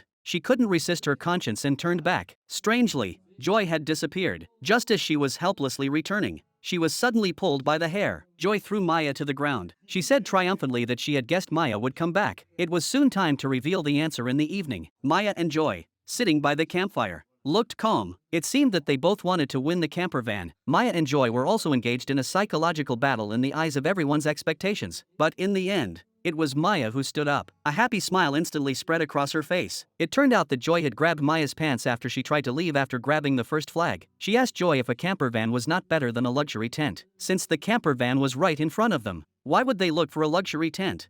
Maya and Joy fought again in the hateful gaze of Joy. This time Maya didn't hold back and won, but this made Joy hate her even more. That night, she saw Maya washing her hands and came over to confess that she was very picky about beds. Why did she have to compete with her? Seeing Maya trying to leave, Joy poured water on her directly. Joy questioned her why she always had to compete with her. Maya replied, "I hate you now, because you always whine and pretend to be cute." Looking at the despicable Maya, she confessed that she had made mistakes in the past, but she would never do that again from now on, because she would soon marry Tom and have a new family. "I can't be tied to you forever." As she watched Maya's back as she left, Joy immediately had a malicious thought. Joy found Tom drunk in the middle of the night. She deliberately reached out to touch the necklace around her neck. Sure enough, Tom was instantly enchanted. Driven by lust, he went to Joy's tent. Tom tentatively asked if she wanted to have an in-death exchange with him. Unexpectedly, Joy deliberately showed the necklace again. Blushing, her heart pounding, she whispered that she was distracted. Joy's coyness made Tom stare in awe. Seeing that the playboy could no longer wait, Joy also took the initiative to press her face against his. The two no longer hesitated, and they embraced, starting to nibble on each other. Maya, who was not far away, saw the whole scene. She recalled that Joy had once said that she only needed herself, and that Tom would always add sweetness to her otherwise uneventful life. But then the two people she loved most in the world joined forces to kill her. Maya was overcome with grief. Suddenly, she felt darkness closing in. Jack pulled her back carefully and led her away from the scene of the crime. As he watched Maya, consumed by pain, he reminded her once again that once you step onto the mat, you can't care about your partner's wounds or check your own. You can only think of two things: that I want to fight, and that I will definitely win. That night, Maya cried for a long time. Jack stayed with her for a long time. When Maya calmed down, she said that she had always liked Joy. She was proud to have such a beautiful and kind friend by her side, and couldn't help but want to protect her. Even though Tom's behavior was really bad, she could put up with it and trusted him unconditionally, and even entered into marriage with him. Jack knew that Maya was very confused right now, and comforted her that everything was over now. So let them two continue to develop. You only need to know one thing, and that is to win yourself. Unconsciously, Jack gently placed his hand on Maya's hand. Maya sighed, saying that it had been a long time since someone had touched her hand so gently. Jack got up and told Maya that her life was like a novel written fluently with her right hand. There were no worries or obstacles, not even conflicts. He was very happy to be back in 2013, chatting with Maya like this. He was also grateful to have Maya by his side. On the way back to the camp, Maya asked Jack again what he had said he wanted to become the other day. He would help him achieve it. But Jack only said that he was willing to do everything without asking for anything in return. The relationship between the two, who had been chatting and laughing the whole way, also slowly grew closer without them noticing, because the whole team building activity went very smoothly. Young Counselor and Lucy went for a walk in the evening. After all, Lucy was unable to participate in the meal kit project. Young Counselor expressed his deep apologies. However, Lucy said that the original sin was Chief Jean. Jack is too old-fashioned. She also said optimistically that if it weren't for this team-building activity, the atmosphere wouldn't have been so good. But as the two were about to walk back, they heard a familiar panting sound. Lucy thought there was a rutting animal in the woods and wanted to go take a look. Young Counselor, however, pulled her away on the grounds that the thing was dangerous. The next morning, Tom appeared in front of Maya's camper. He said that he didn't care at all about his boyfriend sleeping in a sleeping bag. How heartless. He didn't even worry if your boyfriend would get cold. Did something happen? Maya confessed that she had taken a heating pad with her, but found no one there. Obviously, Tom looked guilty, but he shamelessly claimed that he had gone to the toilet by himself. He also questioned why Maya hadn't left the heating pad behind. Her response was poor. Joy also saw the scene where Tom talked to Ziyuan. She instantly looked fierce, because she didn't sleep last night. Young counselor asked her where she went in the tent. Joy said she was drunk and fell asleep over there. Her luggage was left here. But then her thoughts immediately returned to last night. She and Tom had just finished their work and were getting dressed. Tom reminded her not to tell Maya about it. After all, you two are good friends, and it will be difficult to get along in the future. Maya witnessed Joy and Tom's night of debauchery. She didn't blow the whistle but continued to get along with the two as if nothing had happened. However, things did not develop as expected. Usually when Maya senses something is amiss, her boyfriend will initiate a breakup. Tom, who had been keeping secrets from her and was seeing someone else, was the first. On the way back from the teen building, Maya and Jack kept thinking about how to get Tom and Joy to get married quickly. Joy kept reflecting on the fact that she had revealed herself to Tom, but in the end she still lost to Maya. When she got home that night, she found all the photos and erased Maya's face from each one. Joy focused all her attention on Tom. Tom, on the other hand, was beaming with joy after successfully wooing Joy. He showed up at the gym and boasted to his best friend about his masculine charm. But soon, the smile on his face disappeared. He deliberately avoided Joy at work, but was unexpectedly assigned to go out in the field with her to plan a supermarket tasting event together. Feeling guilty, he asked Maya why she wasn't going with Joy. Isn't it better for best friends to go together? Maya said that they can't let a quarrel affect their work. Seeing that Tom even stood up to argue, Jack happened to walk over. Tom, who didn't want to offend the minister, had to obediently follow the arrangement. The next second, Joy pretended to be fine and took the initiative to invite Tom to go out to work. Before leaving, she handed Maya a letter. Hearing young counselor praise Joy for being beautiful, capable and serious, Maya didn't say anything and just opened the letter. Joy wrote in it, "I'm sorry I didn't understand how you felt. Since you were everything to me, I ignored your feelings. I just kept believing that you loved me. I never thought about whether I was worthy of love. So everything you said, everything you felt, was all my fault. But can you forgive the not so good me? You are too precious to me. I can't live without you." Reading these sincere words, Maya almost wavered, if not because she knew the ending in advance. Then he handed the letter to Jack, telling him that Joy might be serious. Meanwhile, En-ho, who was going to work as usual, looked at the empty table. He suddenly remembered what Jack had said that night when he was drunk. "Move your face away, En-ho, or I'll be too envious." He also said that his life was like a novel written smoothly and continuously with his right hand. Maya was the only one who wrote with her left hand. That line was short and crooked. The content and notes were a mess, so he always looked at it with great care. Even if he threw the novel on the ground, he would turn the pages by himself. It was always impressive. And this sentence Jack said became a problem that En-ho still couldn't figure out. On the other side, Tom suddenly realized that Joy seemed to be deliberately avoiding him. He was puzzled, but Joy suddenly glanced back. During the tasting session, Joy even used an unusual tactic. She deliberately dropped the butter on her hands and then boldly provoked in front of Tom. While Tom was assigning tasks to the supermarket staff, Joy deliberately came up to him again, and her flirtatious behavior aroused Tom's desire instantly. After hearing Joy tell someone that she was going to get the allergen board, Tom could no longer control himself and went over to Joy and asked her what she was doing in the warehouse. Unexpectedly, Joy wrote a line of words and handed it over. After reading it, Tom's face was shocked. Joy gave a smile at the corner of her mouth and then pushed Tom into the warehouse. The two seemed to be on fire and ready to ignite. It turned out that what Joy wrote in her notebook was exactly what I want to sleep with you. Under the strong hormonal impact, Tom and Joy were stuck together. However, at the critical moment, Joy stopped Tom. Joy said, "Are you just trying to toy with me?" Seeing that Joy had said this much, Tom bluntly said that he would just live with her and Maya in the future. After all, they are like sisters, and capable men are sitting on both sisters. Seeing that Tom had completely lost control of himself, Joy Jing directly pushed him away. It was also at this time that she happened to receive a phone call. An old man is allergic to pine nuts, but there was no allergen label at the tasting site. Thinking back, Joy was originally in charge of this product. Tom had to take all the responsibility for her. They rushed the old man to the hospital, and then offered to compensate for the loss with a huge sum, as long as the family did not make a fuss about it at the company. Seeing the sincerity of the two, the family agreed to settle privately. Unexpectedly, the unrepentant Joy even asked Tom behind his back why he was not careful when there was a risk of allergies. Tom didn't say anything, but pretended to be magnanimous, saying that anything that can be solved with money is the easiest. He bragged to Joy that he had made a lot of money from stock trading. However, the next second, the good news of bankruptcy came from that stock. Maya smiled when she saw this news. She knew that Tom's revenge was coming. Sure enough, as soon as she went to work the next day, Tom found Maya and kept crying about being poor. He also said that he might not be able to get back any money now. The incompetent him even started to lose his temper at Maya, and told her that he had borrowed money from credit and loan sharks, and if he couldn't pay back the money, he would really lose his life. But before he could finish his sentence, Maya pretended to receive a call from young counselor and left, leaving Tom to vent in the meeting room. But Maya wasn't talking to young counselor on the phone. she was talking to Jack. Jack reminded Maya to be careful in case Tom did something extreme. Unexpectedly, the next second, Tom asked Joy to meet him at the warehouse. He repeatedly lamented, "Do our destinies have to be a threesome?"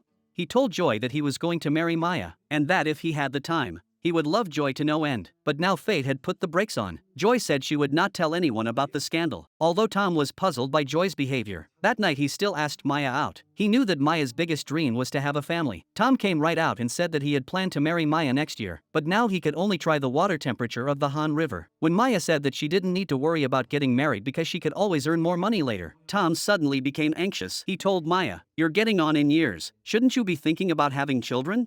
Seeing Maya's hesitant expression, Tom suddenly became furious. He questioned Maya, "You shouldn't be so materialistic. You shouldn't refuse just because I'm poor." Maya didn't say anything, just smiled. Then she asked Jack out on a date. She said that her life was really ridiculous. Tom actually wanted to marry her because he didn't have a dime. Maya remembered that in her previous life, Tom had done the same thing. He took money from his parents to invest and marry Maya, but the investment failed, leaving Maya in debt. Maya had thought that since she had chosen Tom, she would work things out together, but she had never imagined that Tom was a jealous, selfish scumbag. Before she knew it, Maya and Jack had arrived at the school. Looking at the familiar surroundings, Maya remembered the kitten she had kept when she was a student. She had told Jack about the kitten when they practiced judo, and said that she hadn't brought the kitten home because she was afraid she couldn't take care of it. But one day the kitten suddenly disappeared. Maya felt so much remorse because of this. Jack said that during his military leave, he saw a stray cat on the road in front of the school. Seeing the oncoming vehicles, he quickly jumped over to protect the kitten. As a result, the cat was saved, but he slipped and broke his ligament. Learning that the cat in Jack's house was the stray cat she had fed,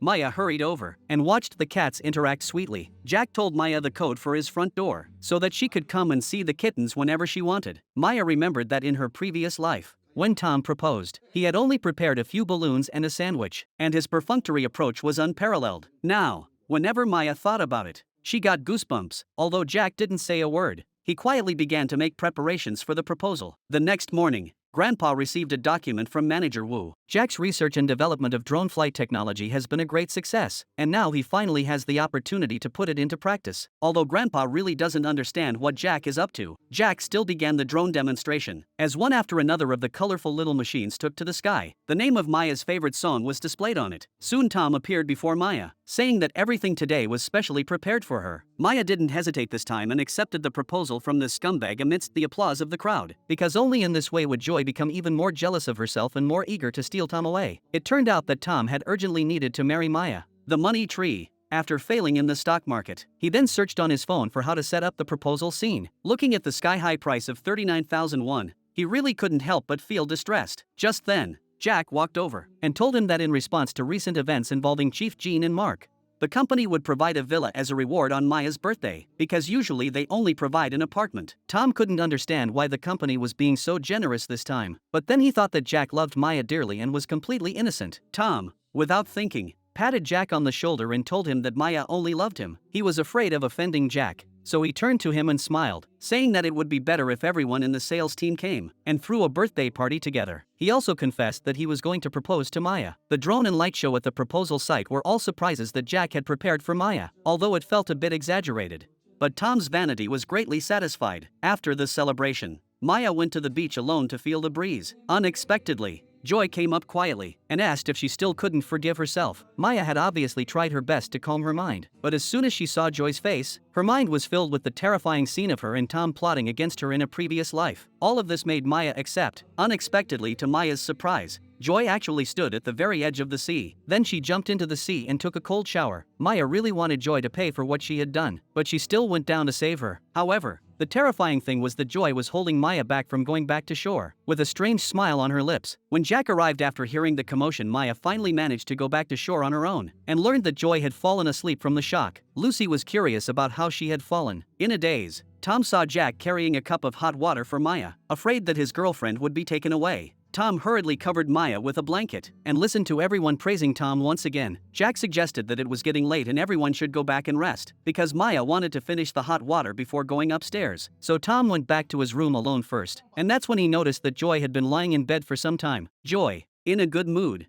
told Tom that Maya had just jumped into the sea to save her and now it was your turn to make me happy. Facing the beautiful woman's initiative to throw herself into his arms, Tom naturally wouldn't miss the chance. Meanwhile, Jack realized that Maya was in a very bad mood. After asking around, he learned that Joy had jumped into the sea by herself. Maya said that her original idea was very simple. Tom was trash and Joy coveted his things.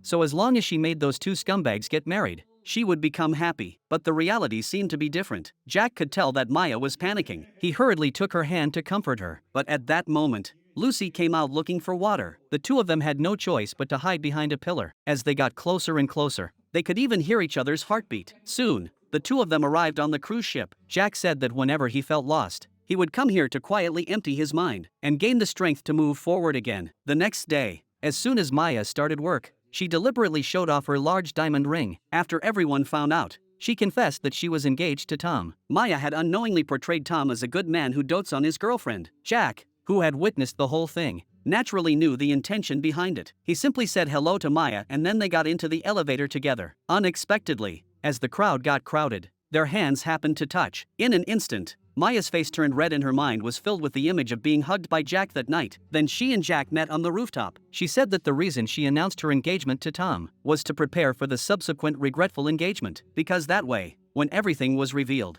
Tom's career would definitely be hit hard. In addition, Maya also asked Jack to go to the department store with her one weekend, because this would be the first and last time she would have to empty Tom out. In the pantry, Tom told Joy that he would meet Maya's parents at a random time that weekend, because his mother would have little time since she was going to cooking class. Joy pretended to be a little glutton and asked what delicious food they would eat. Afterwards, she must make it up to her. The two of them flirting happened to be caught by young counselor. Young counselor has always thought that Joy is a good girl with a beautiful face and a kind heart. Without thinking too much, she asked the two of them if they were planning another surprise for Maya. Even Lucy and Maya rushed over when they heard the noise. Hearing Maya say that she shouldn't have higher expectations, Lucy, who understood what she meant, immediately told Tom that a good man will usually buy a girl a whole new outfit before meeting her parents. Seeing that things had come to this, Tom and Joy dared not refuse anymore. That night, Maya was counting which items in the house could be sold on a second-hand platform. Joy rang the doorbell. She gave Maya a pair of red high heels as a birthday present. Maya remembered that these were the shoes that Joy had pouted to her in a previous life, and asked her to buy her for her birthday. Moreover, she had worn these shoes the day she cheated on Tom. In addition,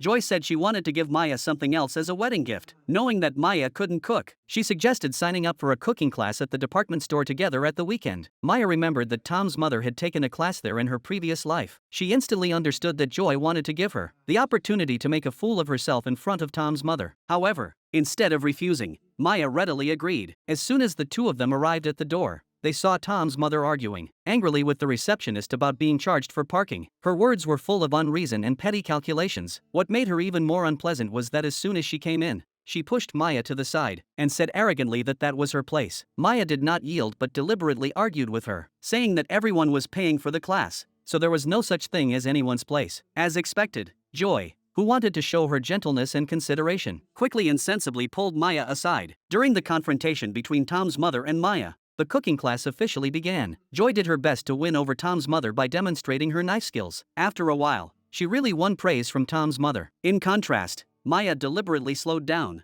which was mocked by Tom's mother. At this speed, she wouldn't even have dinner tomorrow morning. Maya directly retorted that she was going to eat the next day afternoon. She also deliberately said that her boyfriend liked to cook and promised to cook for herself once in a while. Just then, the cooking teacher came to check on the progress. Seeing Tom's mother's face, which looked like she was licking a dog's ass, Maya looked on as if nothing had happened. She even made faces on purpose to make Tom's mother angry. The next second, the cooking teacher even took the initiative to praise Maya for her beautiful cooking. The exquisite plating obviously made Tom's mother admit defeat. However, she was not convinced and wanted to verify whether Maya's cooking was just superficial. She even directly grabbed a plate of the most difficult to prepare smoked radish shreds to taste it. Maya remembered that at this time in her previous life, she really couldn't cook, but under Tom's strict training, her cooking skills have long been perfect. She even knows exactly what flavors Tom likes. Watching Maya's smug smile, Joy's face was full of unwillingness. As soon as class was over, she asked Maya if she had secretly learned to cook. Maya, however, told her that she didn't have the time to learn this. She just wanted to present it beautifully, so she deliberately took her time. After buying the coffee, Joy asked Maya to go shopping with her. Maya just nodded and was about to say yes when she turned around and saw Tom. She quickly pretended to be generous and told Joy that Tom wanted to buy a parent's outfit for himself and hoped that Joy would go with him. Obviously, Tom instantly looked guilty. He claimed that he didn't know that Joy would also be shopping today. Maya naturally knew what the couple was thinking. In order to arouse Joy's jealousy, Maya took the initiative to hold Tom's arm and asked him when we were going to meet the parents. Even though Tom didn't want to answer right away,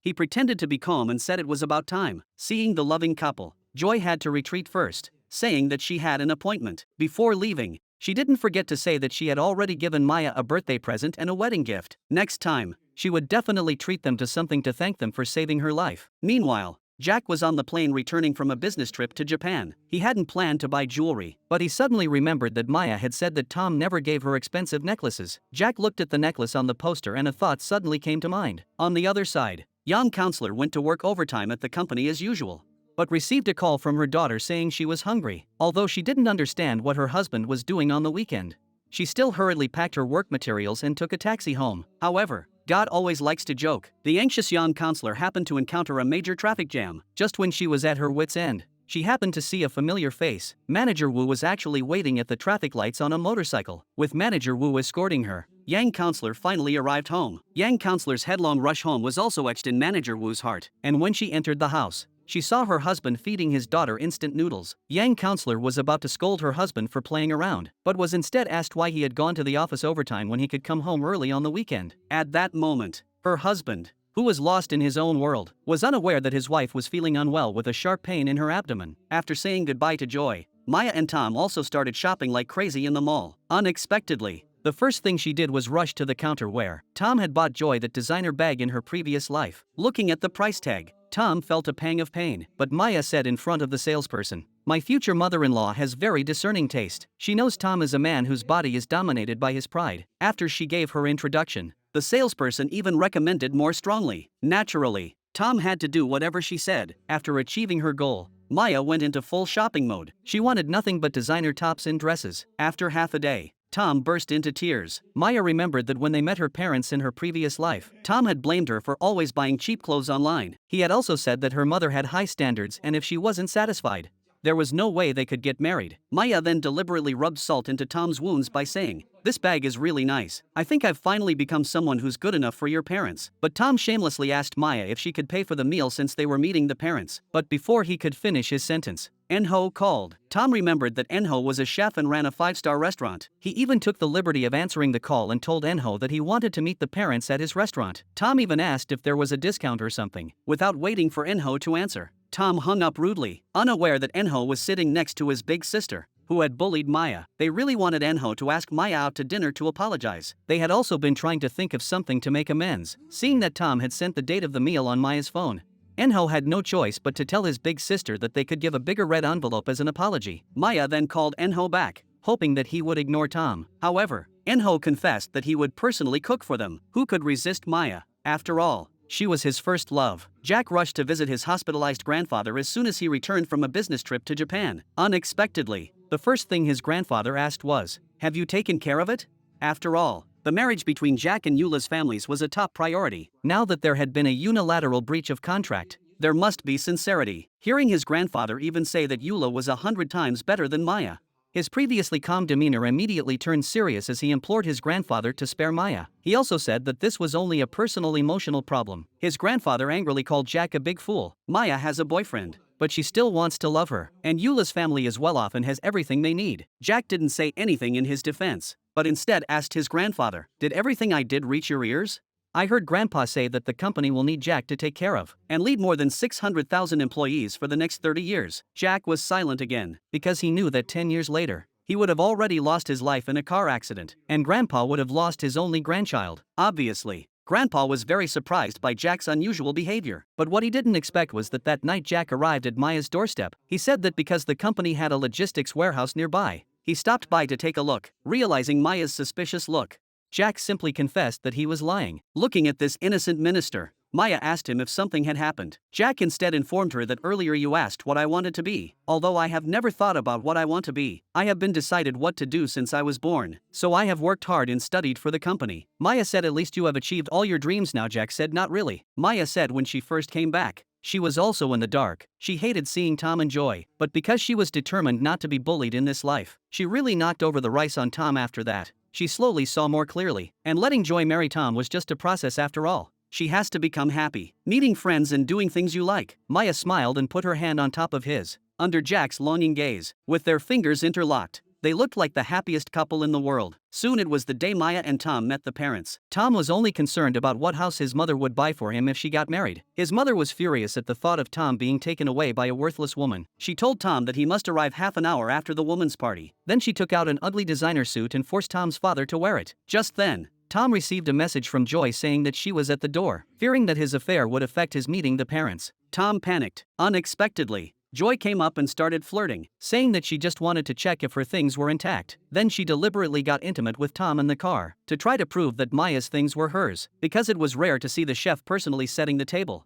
The staff reminded Enho to leave these things to him. However, Enho insisted that today's guests were very important, and all he could think about in his words was Maya's appearance. Soon Tom arrived at the restaurant, and was surprised that Maya, who was usually punctual, had not yet shown up. He angrily called Maya and yelled at her what was taking so long. After hearing Maya say she was already at the door, Tom was about to lose his temper when he looked up and saw his parents walking in. In order to successfully marry Maya, he hurriedly lied that Maya had already arrived and was just going to the bathroom. The next second, Maya, fully armed, stepped through the door. Her exquisite dress directly made Tom's family stare in awe. Tom's mother's face fell as soon as she saw Maya. She realized that this woman was her nemesis. At the dinner table, she deliberately made things difficult for Maya, saying, "Your parents died young. You must have had no good upbringing." Unexpectedly, the usually gentle and well-mannered Maya spoke up and said, "My father died when I was 23, so I had a good upbringing, but my mother left home when I was 14, so she didn't have any influence on me. This should be a blessing, because her mother left because of an affair." Obviously, this shocked the Tom family. Tom's mother even reached for a tissue because she choked on her water.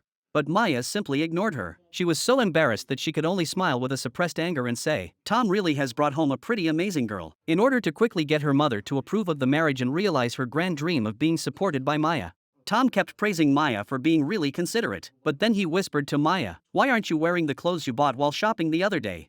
And what's with this eagle wings outfit?" Mom immediately asked Tom if he had bought Maya clothes, hearing Maya even say proudly, "Thank you, Auntie, for raising Tom so well."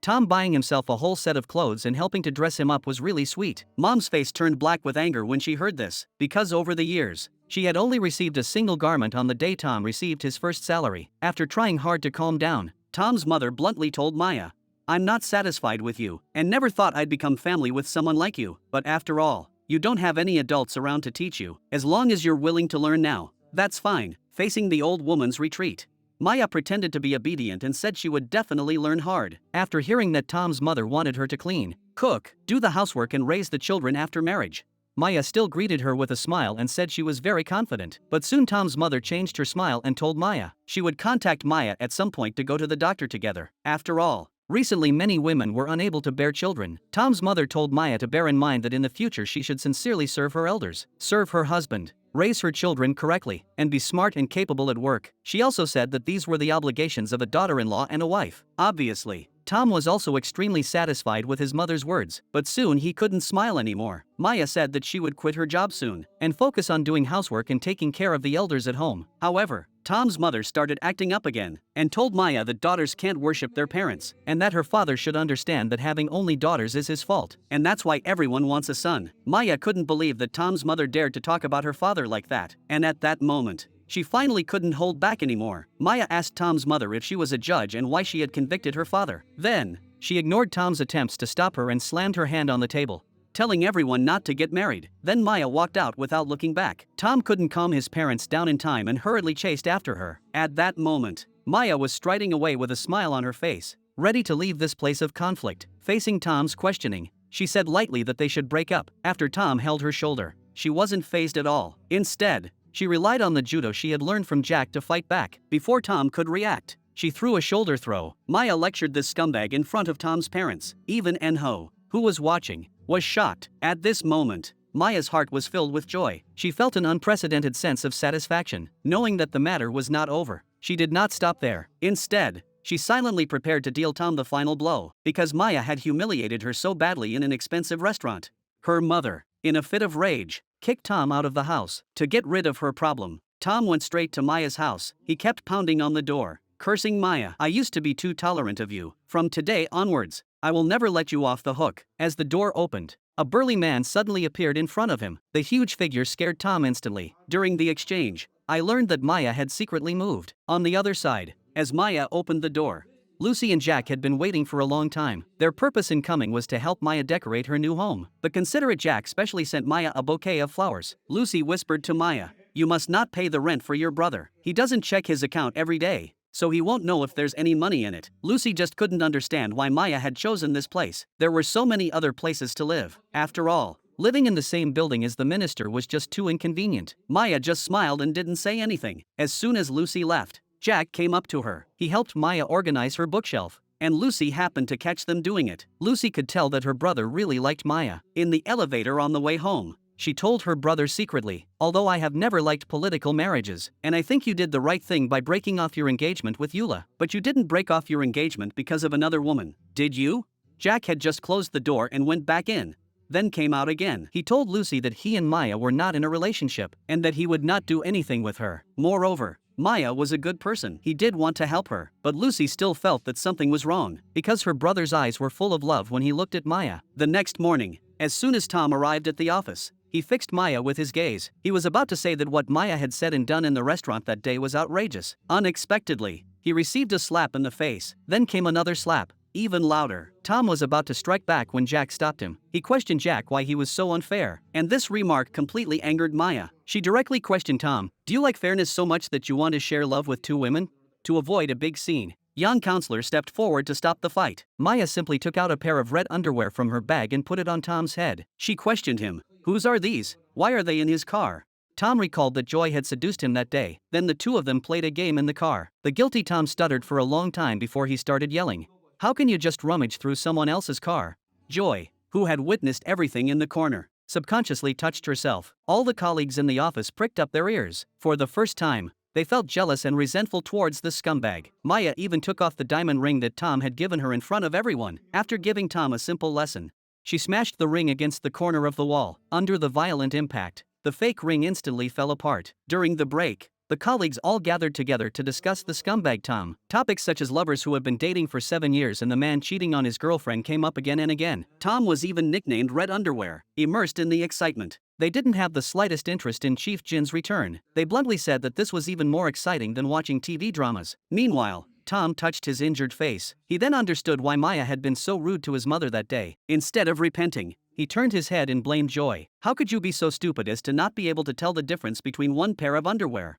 Unexpectedly, Joy informed him that the underwear wasn't hers. Their conversation was also heard by Jack. This time, he decided to take the initiative and go behind Maya's back. On the other side, Maya had long guessed that Tom would fall for it. She admitted that they were not Joy's underwear, but she did choose the style that Tom liked. Facing young counselor and Lucy's consolation, Maya also looked carefree. She didn't say anything and turned and walked out. Unexpectedly, she happened to bump into Chief Jin. Facing his ridicule, Maya left without looking back. Chief Jin said that Tom couldn't stand her and that's why he cheated on her. He even told his colleagues that if a man wants to date a fox, he wouldn't choose a bear. But the next second, Chief Jin couldn't laugh anymore. Joy tried to comfort Tom, telling him seriously that there was nothing wrong with cheating. "You were just following your heart. Don't care about what other people think, and don't waver in your heart." However, when he looked at the affectionate Joy, Tom pushed her away. He told Joy bluntly that you weren't the person for marriage, because Maya graduated from a Korean university and is very capable at work. The key is that she has saved a lot of money. She is a good woman who takes care of her family. And apart from being pretty,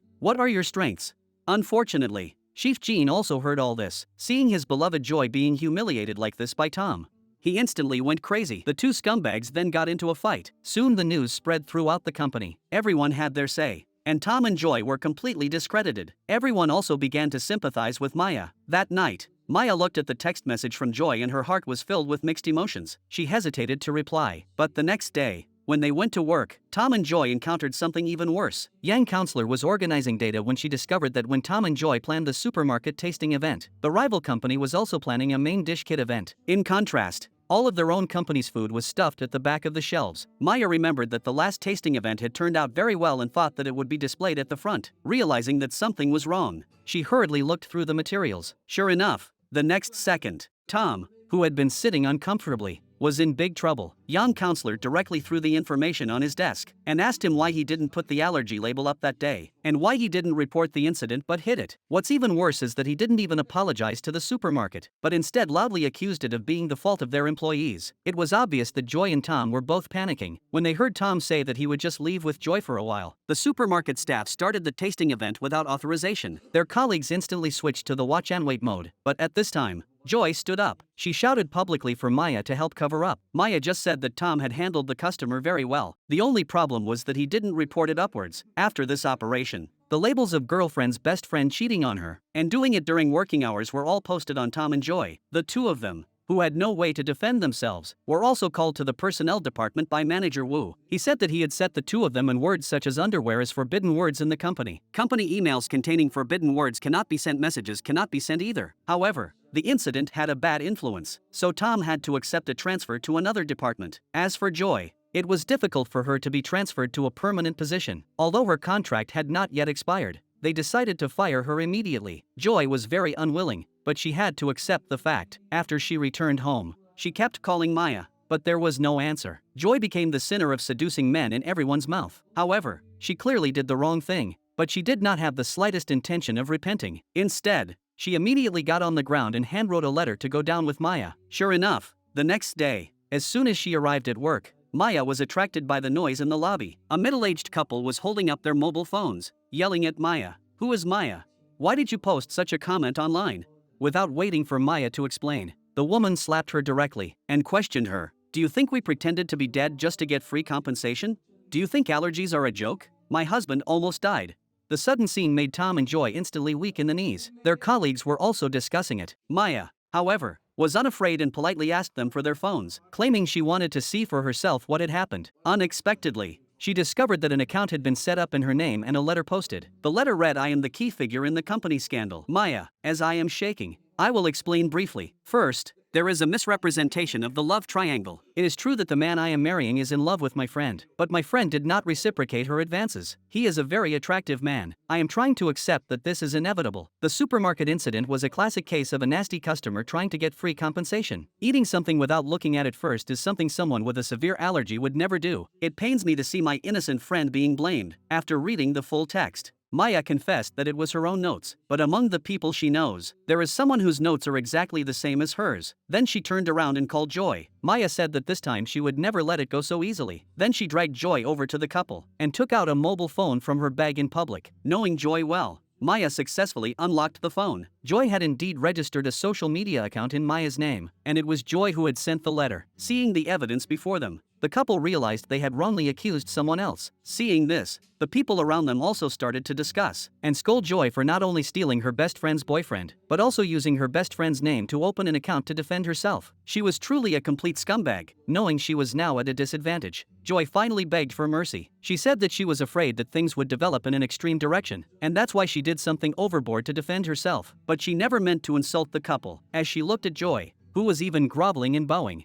The couple didn't say anything and instead turned to Maya to apologize. Unexpectedly, Joy took advantage of the situation to say that she has been very unstable emotionally lately, and that she knows she's a bad woman, but she's afraid that if this continues, she might really lose her mind. Amidst the slightly sympathetic gazes of those around her, she shamelessly sought Maya's forgiveness. Everyone was shocked to hear Joy say she was pregnant. Tom was so scared that his legs went limp. Only Ziyuan remained composed, because she knew that Joy was definitely cooking up something even worse. At work, Manager Wu called Chief Jean into his office and told him that he was disappointing in terms of business ability and colleague evaluation. Therefore, it was decided that he would be demoted. Yang Counselor would become the head of the trust section. If he was not satisfied, he could resign now. Chief Jean had to take out his anger on Young Counselor, shouting at her to help tidy up her workstation. Yang Counselor wanted to go over to him, but then she felt a sharp pain in her stomach. She then went to the storage room to calm down. Unexpectedly, Manager Wu also walked in. Yang Counselor thought he wanted to smoke, so she hurried over to stop him, but she found that Manager Wu was just eating candy. Instead,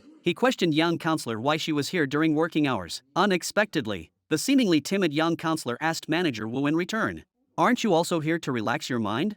Manager Wu immediately said, You're starting to pretend to know again. Yang counselor knew that Manager Wu was a hard person with a soft heart, because the more he cared about the other person, the more he would say things that were not pleasing to the ear. After hesitating, Yang counselor told him that Maya was more suitable to be the section chief, because the entire meal kit project was from her hand. Looking at Yang counselor's back, Manager Wu was silent. Maya asked Yang counselor why he told his superior these things. After all, we did the work together. I also think you deserve to be promoted. Yang counselor, however, said that he has always felt uncomfortable being the team leader. After all, the project is Maya's. In addition, she also apologized for not daring to defend Maya in front of Chief Jean before. After everything was said, the friendship between the two also warmed up. On the other side, Tom, who learned that Joy was pregnant, went out drunk in the middle of the night. He said frantically that his life was ruined. Looking at the various loan shark debt collection text messages on his phone, he fell into an abyss of grief. However, an accident also quietly occurred. That night, as he stumbled home drunk, he accidentally fell to the ground. Two figures also appeared before his eyes. By the time Tom came to his senses, he had already been kidnapped. Their behavior was unusually clumsy. Obviously they were first-time kidnappers, but looking at the scum in front of them yelling, Tom and the others still walked over with hammers in hand. True to his guilty conscience, Tom thought they were loan sharks coming to collect a debt. To save his life, he said he already had a way to raise the money. It was true that he said he had no money, but his parents did, and as long as he got married, his parents would buy him a house. At that time,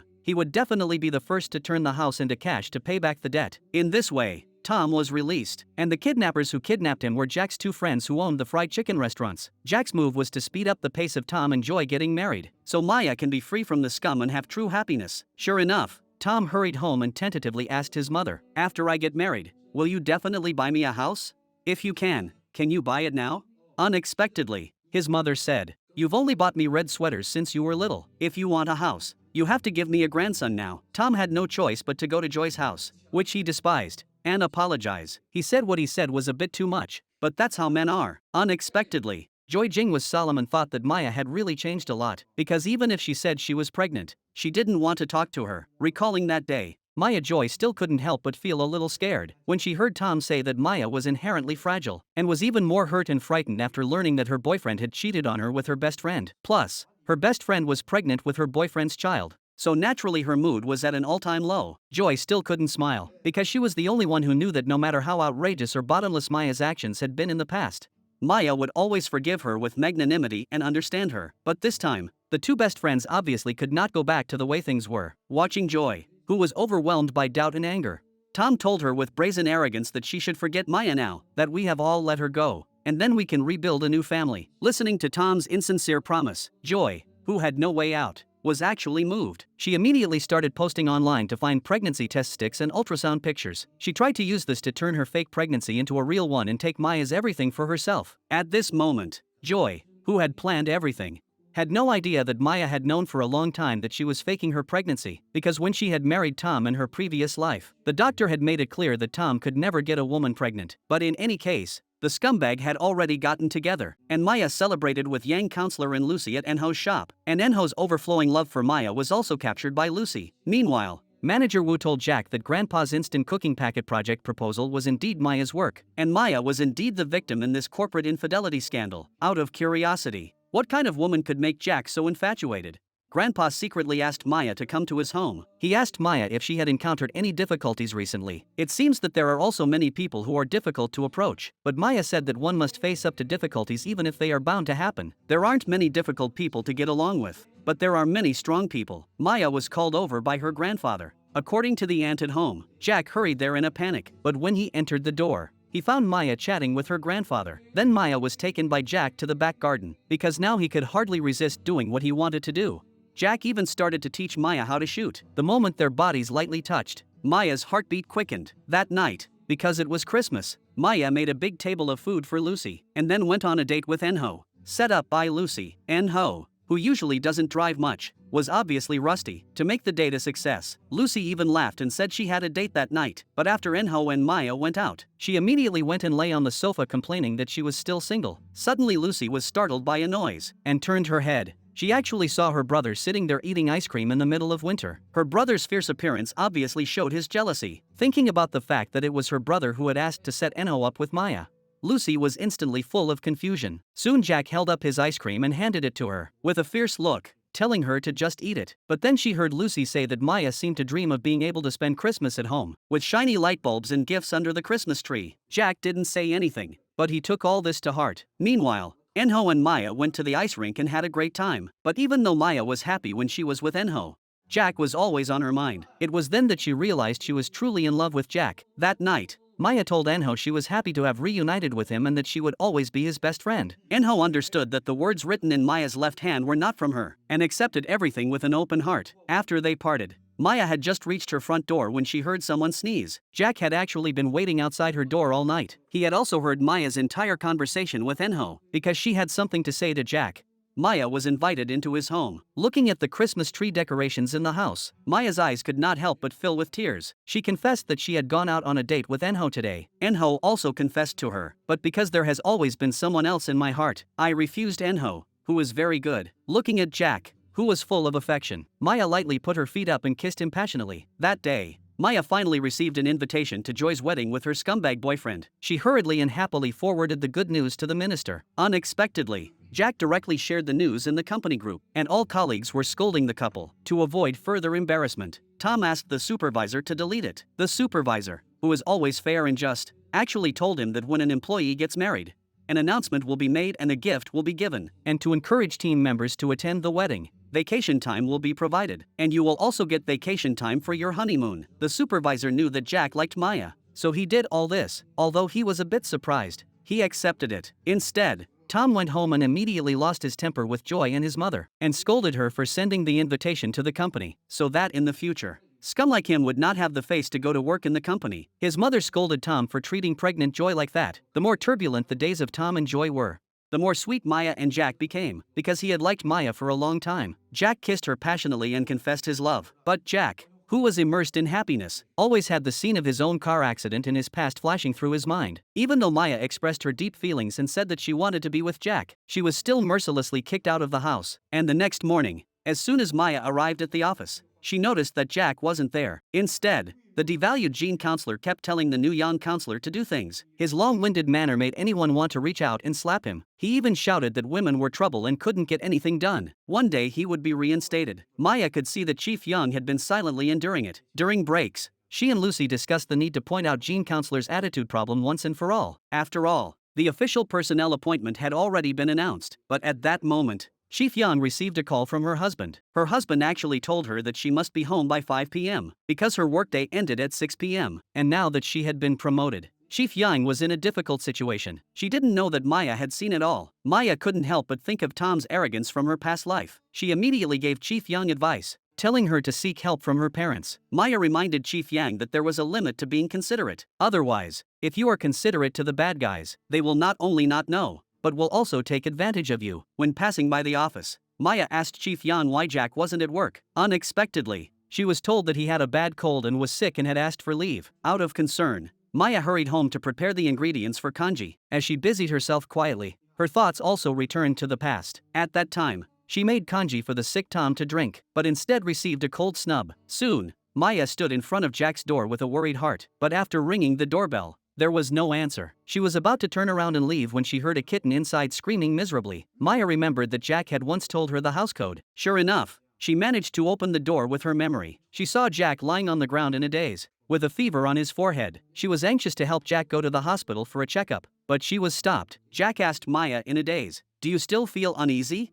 I hope you don't feel like you're still on that swaying boat." Maya remembered that when she was a student, she once told a boy that ever since her father died, every day felt like she was on a swaying boat, and she was very uneasy. She really wanted to be stable and to set foot on the ground. Maya then understood what Jack meant when he said, "I want to become the land." She also recalled that Jack was that boy. The two people who had fallen deeply in love finally knew each other's feelings. Meanwhile, En-ho, who was still reeling from his broken heart, was cooking. A colleague told him that someone was looking for Lucy outside. Lucy was sitting in the seat where Jack usually sat, and took out 2 tickets to the musical, hoping that he and Maya could go together. Unexpectedly, as soon as he heard Maya's name, En-ho burst into tears. Lucy then realized that Maya had rejected En-ho. In order to make Jack feel better as soon as possible, Maya stayed by his side the whole time. Over and over again, she used a towel to wipe his forehead. When Jack opened his eyes again, he actually saw Maya lying next to him. Seeing that it was time to go to work, Maya was about to leave when Jack grabbed her. He questioned Maya about whether anything had happened last night. Under Jack's persistent questioning,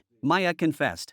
When you're sick, you don't even speak in the polite form of speech. You said you wanted me to feel secure and happy. You also said that you would recognize me immediately when you saw me again. Facing Maya's advances, Jack wanted to push her away again, but heard Maya say, even if we regret it, we have to go through with it together. Jack could no longer hold back his emotions and embraced Maya tightly. And from then on the two of them began to show off their affection in high profile. Maya would get off the bus a little earlier at a place closer to the company, and Jack would silently gaze at his girlfriend in the rearview mirror. The two of them, nourished by love, had bright smiles on their faces. When waiting for the elevator and seeing Jack inside, Maya would obediently stand next to him. At work, Jack asked Maya what she wanted to do at the weekend, and Maya would say, "Do what you want to do." Unwittingly, the two of them are wrapped in happiness. However, when he sees Maya, beaming with joy, Tom is not happy. He tells Maya that we still have to work together. You've been treating me like a nobody, which makes everyone else feel awkward. As the elevator doors open, Tom has to swallow his anger for the time being. Then he goes to the warehouse to vent his anger. Tom's mother had originally promised Joy that she would buy a luxury home before they got married. Now,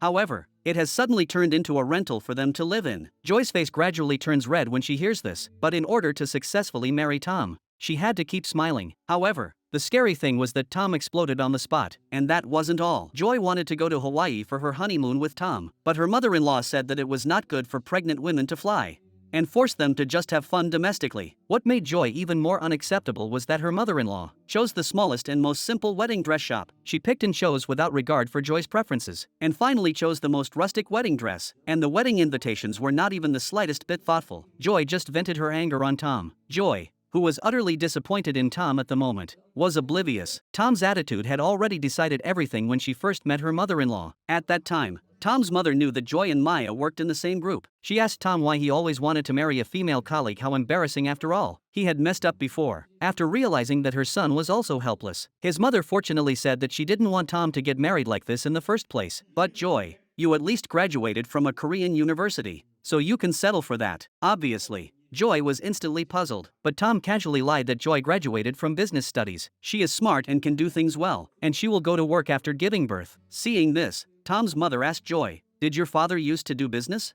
Although Joy was very guilty, she still said that her family was very harmonious before her father passed away. She also envied her parents' relationship. They also cultivated themselves very hard. Recalling that Joy did quite well in the cooking class, Mom Tom then believed that she was a well-educated woman, and praised her for having excellent taste in men. That night, after seeing off Mom Tom, Joy immediately shook off Tom's arm, and questioned him about why he had lied about being a university graduate in South Korea. In addition, Tom even asked Joy back, "You say I'm lying, but where is your sincerity? You say your mother likes me, but she hasn't even met me." Then after looking at the time, Tom left. It seemed that every minute he spent with Joy was superfluous. Apart from being yelled at and losing her temper from time to time, she also had to obey her mother-in-law's orders, and obediently listen to prenatal music in her room for 18 hours straight. In contrast, Maya, nourished by love, started going on sweet dates with Jack. On the way, she received a message from Chief Yang's parents, because she had told them about her husband's idleness. Now, her parents were forcing him to work at their steakhouse, even though her husband was on his knees. Unwillingly, Chief Yang's parents silenced him with a single word. Hearing the good news, Jack could not help but praise Maya for doing a great job. She had made Chief Yang, who was used to being patient, take a brave step. Later, the two went to the beach, where Maya would go whenever she was unhappy. Smart Maya took Jack to the soup restaurant where they often ate. She told him that when they had dinner together for the first time, she felt that he had the bearing of a rich young master. Then she taught Jack how ordinary people would eat soup and rice. Although no matter what condiments he used, he would be told that they were all wrong. Jack was extremely patient, and cooperated with Maya to give her emotional value. On the beach covered in gold, Jack kissed Maya deeply. Both of them had each other in their hearts and firmly believed that this rebirth was meant for them to meet each other. The next day at work, Gene Counselor sat in Chief Yang's seat. He claimed that he was suddenly uncomfortable with the change in position and would soon be sitting back there. This also directly caused the new employees to think that he was the section chief and bow their heads to greet him, unaware that the real section chief had walked over and seen Gene Counselor's defiant expression. Chief Yang,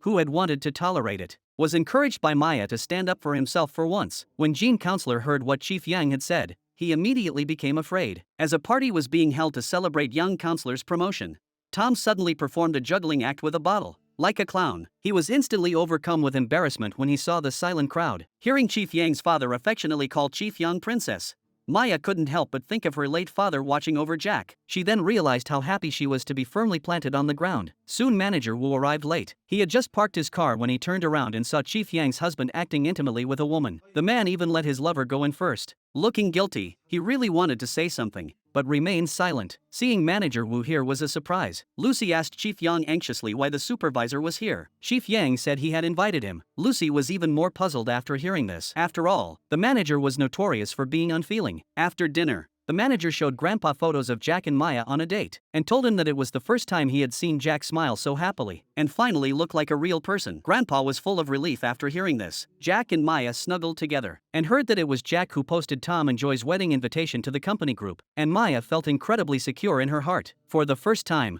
she saw someone get more angry about something that concerned her than she herself would have been. At that moment, she became the happiest woman in the world. During the day, Jack and Maya visited Maya's father together. Even at work, the two of them would secretly hold hands. In the evening, the two of them would lie on the sofa together and watch TV. When Jack fell asleep, Maya told Lucy that she had decided to go to the wedding. Lucy actually wanted to go and have a look too. On the day of Joy's wedding, Maya stood in front of the mirror in her exquisite dress. Jack soon entered. Impatiently, he carefully helped Maya onto the sofa and took out the designer necklace he had bought on the plane. He put it on Maya himself and the two of them hurried to the wedding venue together. Meanwhile, Joy was sitting alone in her room. She looked at her slightly dowdy wedding dress and could only keep telling herself she was beautiful. In the blink of an eye, the evil mother-in-law walked in. Joy, who was clearly not pregnant, shamelessly asked her, "My stomach isn't showing, is it?"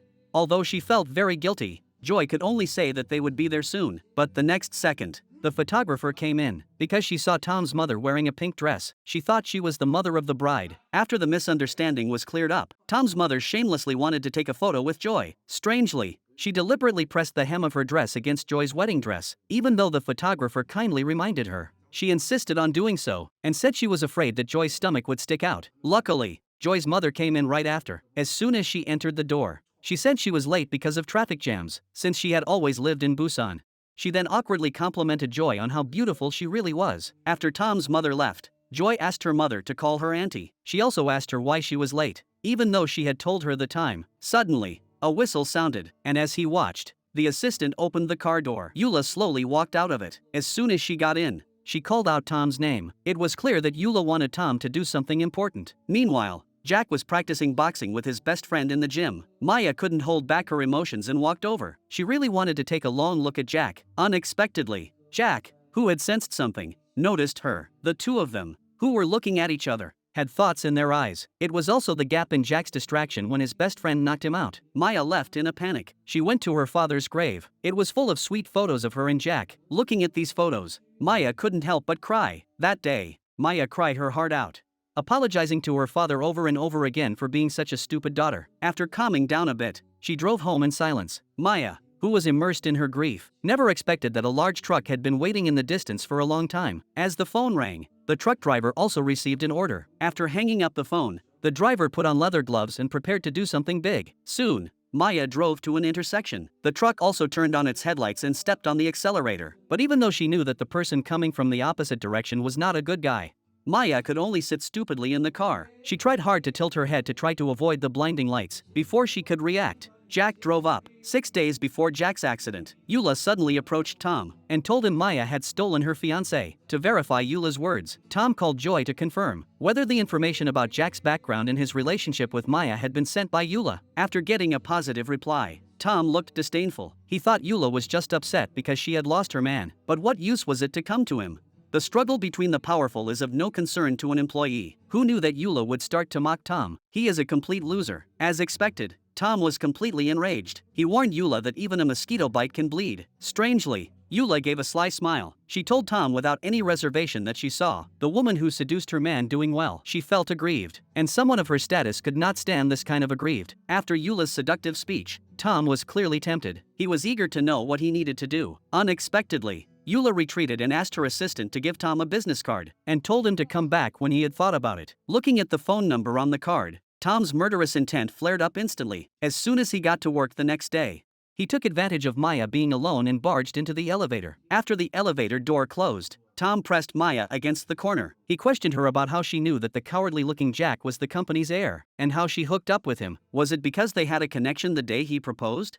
Little did he know that Maya was no pushover. She confronted the scumbag with a straight face and a kick in the groin. She told Tom that you cheating on her was the beginning of everything. That night Maya happened to be greeted by the fried chicken shop boy after work. The boy was entrusted by Jack to give Maya a message. Jack was afraid that you would find it inconvenient to continue practicing judo because of him, and asked me to give you my number. He also said that Jack is a very nice person, tall and has a good personality. Tom also saw the whole conversation between the two. He suddenly realized that the fried chicken delivery boy seemed to be the person. He wanted to go out with Maya that day to cause trouble. In addition, the person who kidnapped him under the pretext of loan sharks that day seemed to be the fried chicken delivery boy in disguise. All these coincidences made Tom furious. After confirming that he had been tricked by Maya, he secretly made up his mind. Tom immediately contacted Eula and decided to join forces to fight back. Eula, who was used to getting her way, wanted Tom to play a round of boxing when her temper flared. Even though Tom was scared and didn't want to go up, he still got in the ring under Eula's verbal provocation. It was only then that he realized that he wasn't going to fight a skinny Eula, but an experienced veteran. Unsurprisingly, Tom was knocked down. Just as he was seething with anger, Eula was smiling and claiming that Maya now had 80 billion won in her name. It turned out that Jack had made sure that after his death in a car accident 10 years later, Maya would still be able to live carefree by secretly having the director make 80 billion won in real estate for him. Jack had even arranged for the cat's whereabouts. In order to make Tom compete with Maya,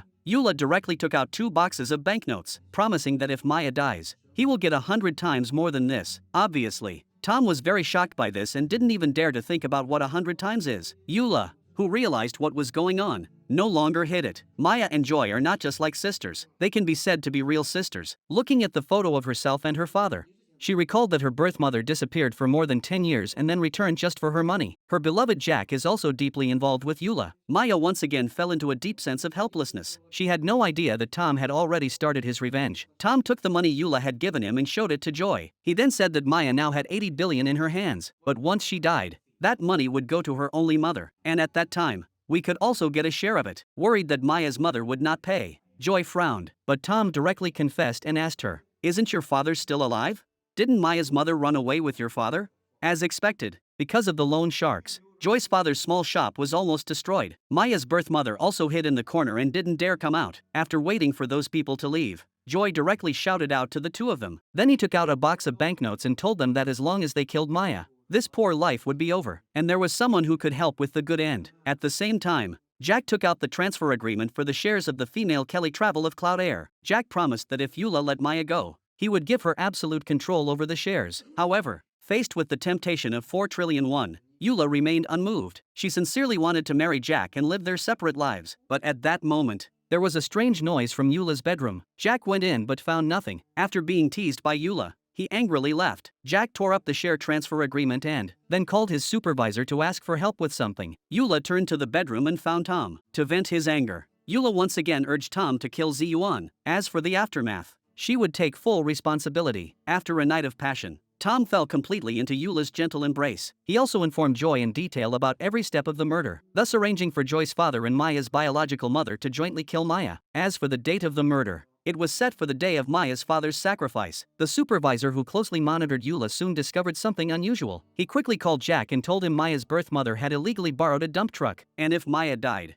Jack, the executor of Maya's estate, would inherit Maya's property. He learned that the dump truck was driving on Highway 424. Jack quickly called Maya to try to prevent the tragedy. Unfortunately, Maya's phone ran out of battery and shut down, and when Maya started the car, Jack's subordinate, who had been ordered to follow her, suddenly had a car breakdown. Jack had no choice but to come in person. Along the way, Jack's mind was filled with the little moments he had encountered and gotten to know Maya. He was eager to talk to Maya on the phone, but could only leave a message after the beep. He confessed that he had died in a car accident in 2023, but when he opened his eyes, it was 2013. Then he met a living Maya. Jack thought that everything could start over, but he discovered that fate would not change, and the two of them could not be together in the end. What's more, he didn't know that he would die. After that, Jack rushed up to protect Maya the moment Joy's father drove the dump truck out and directly into the truck. Realizing that he had hit the wrong person, Joy's father quickly fled the scene. Maya took Jack to the hospital as soon as possible. As she listened to the message Jack left for her,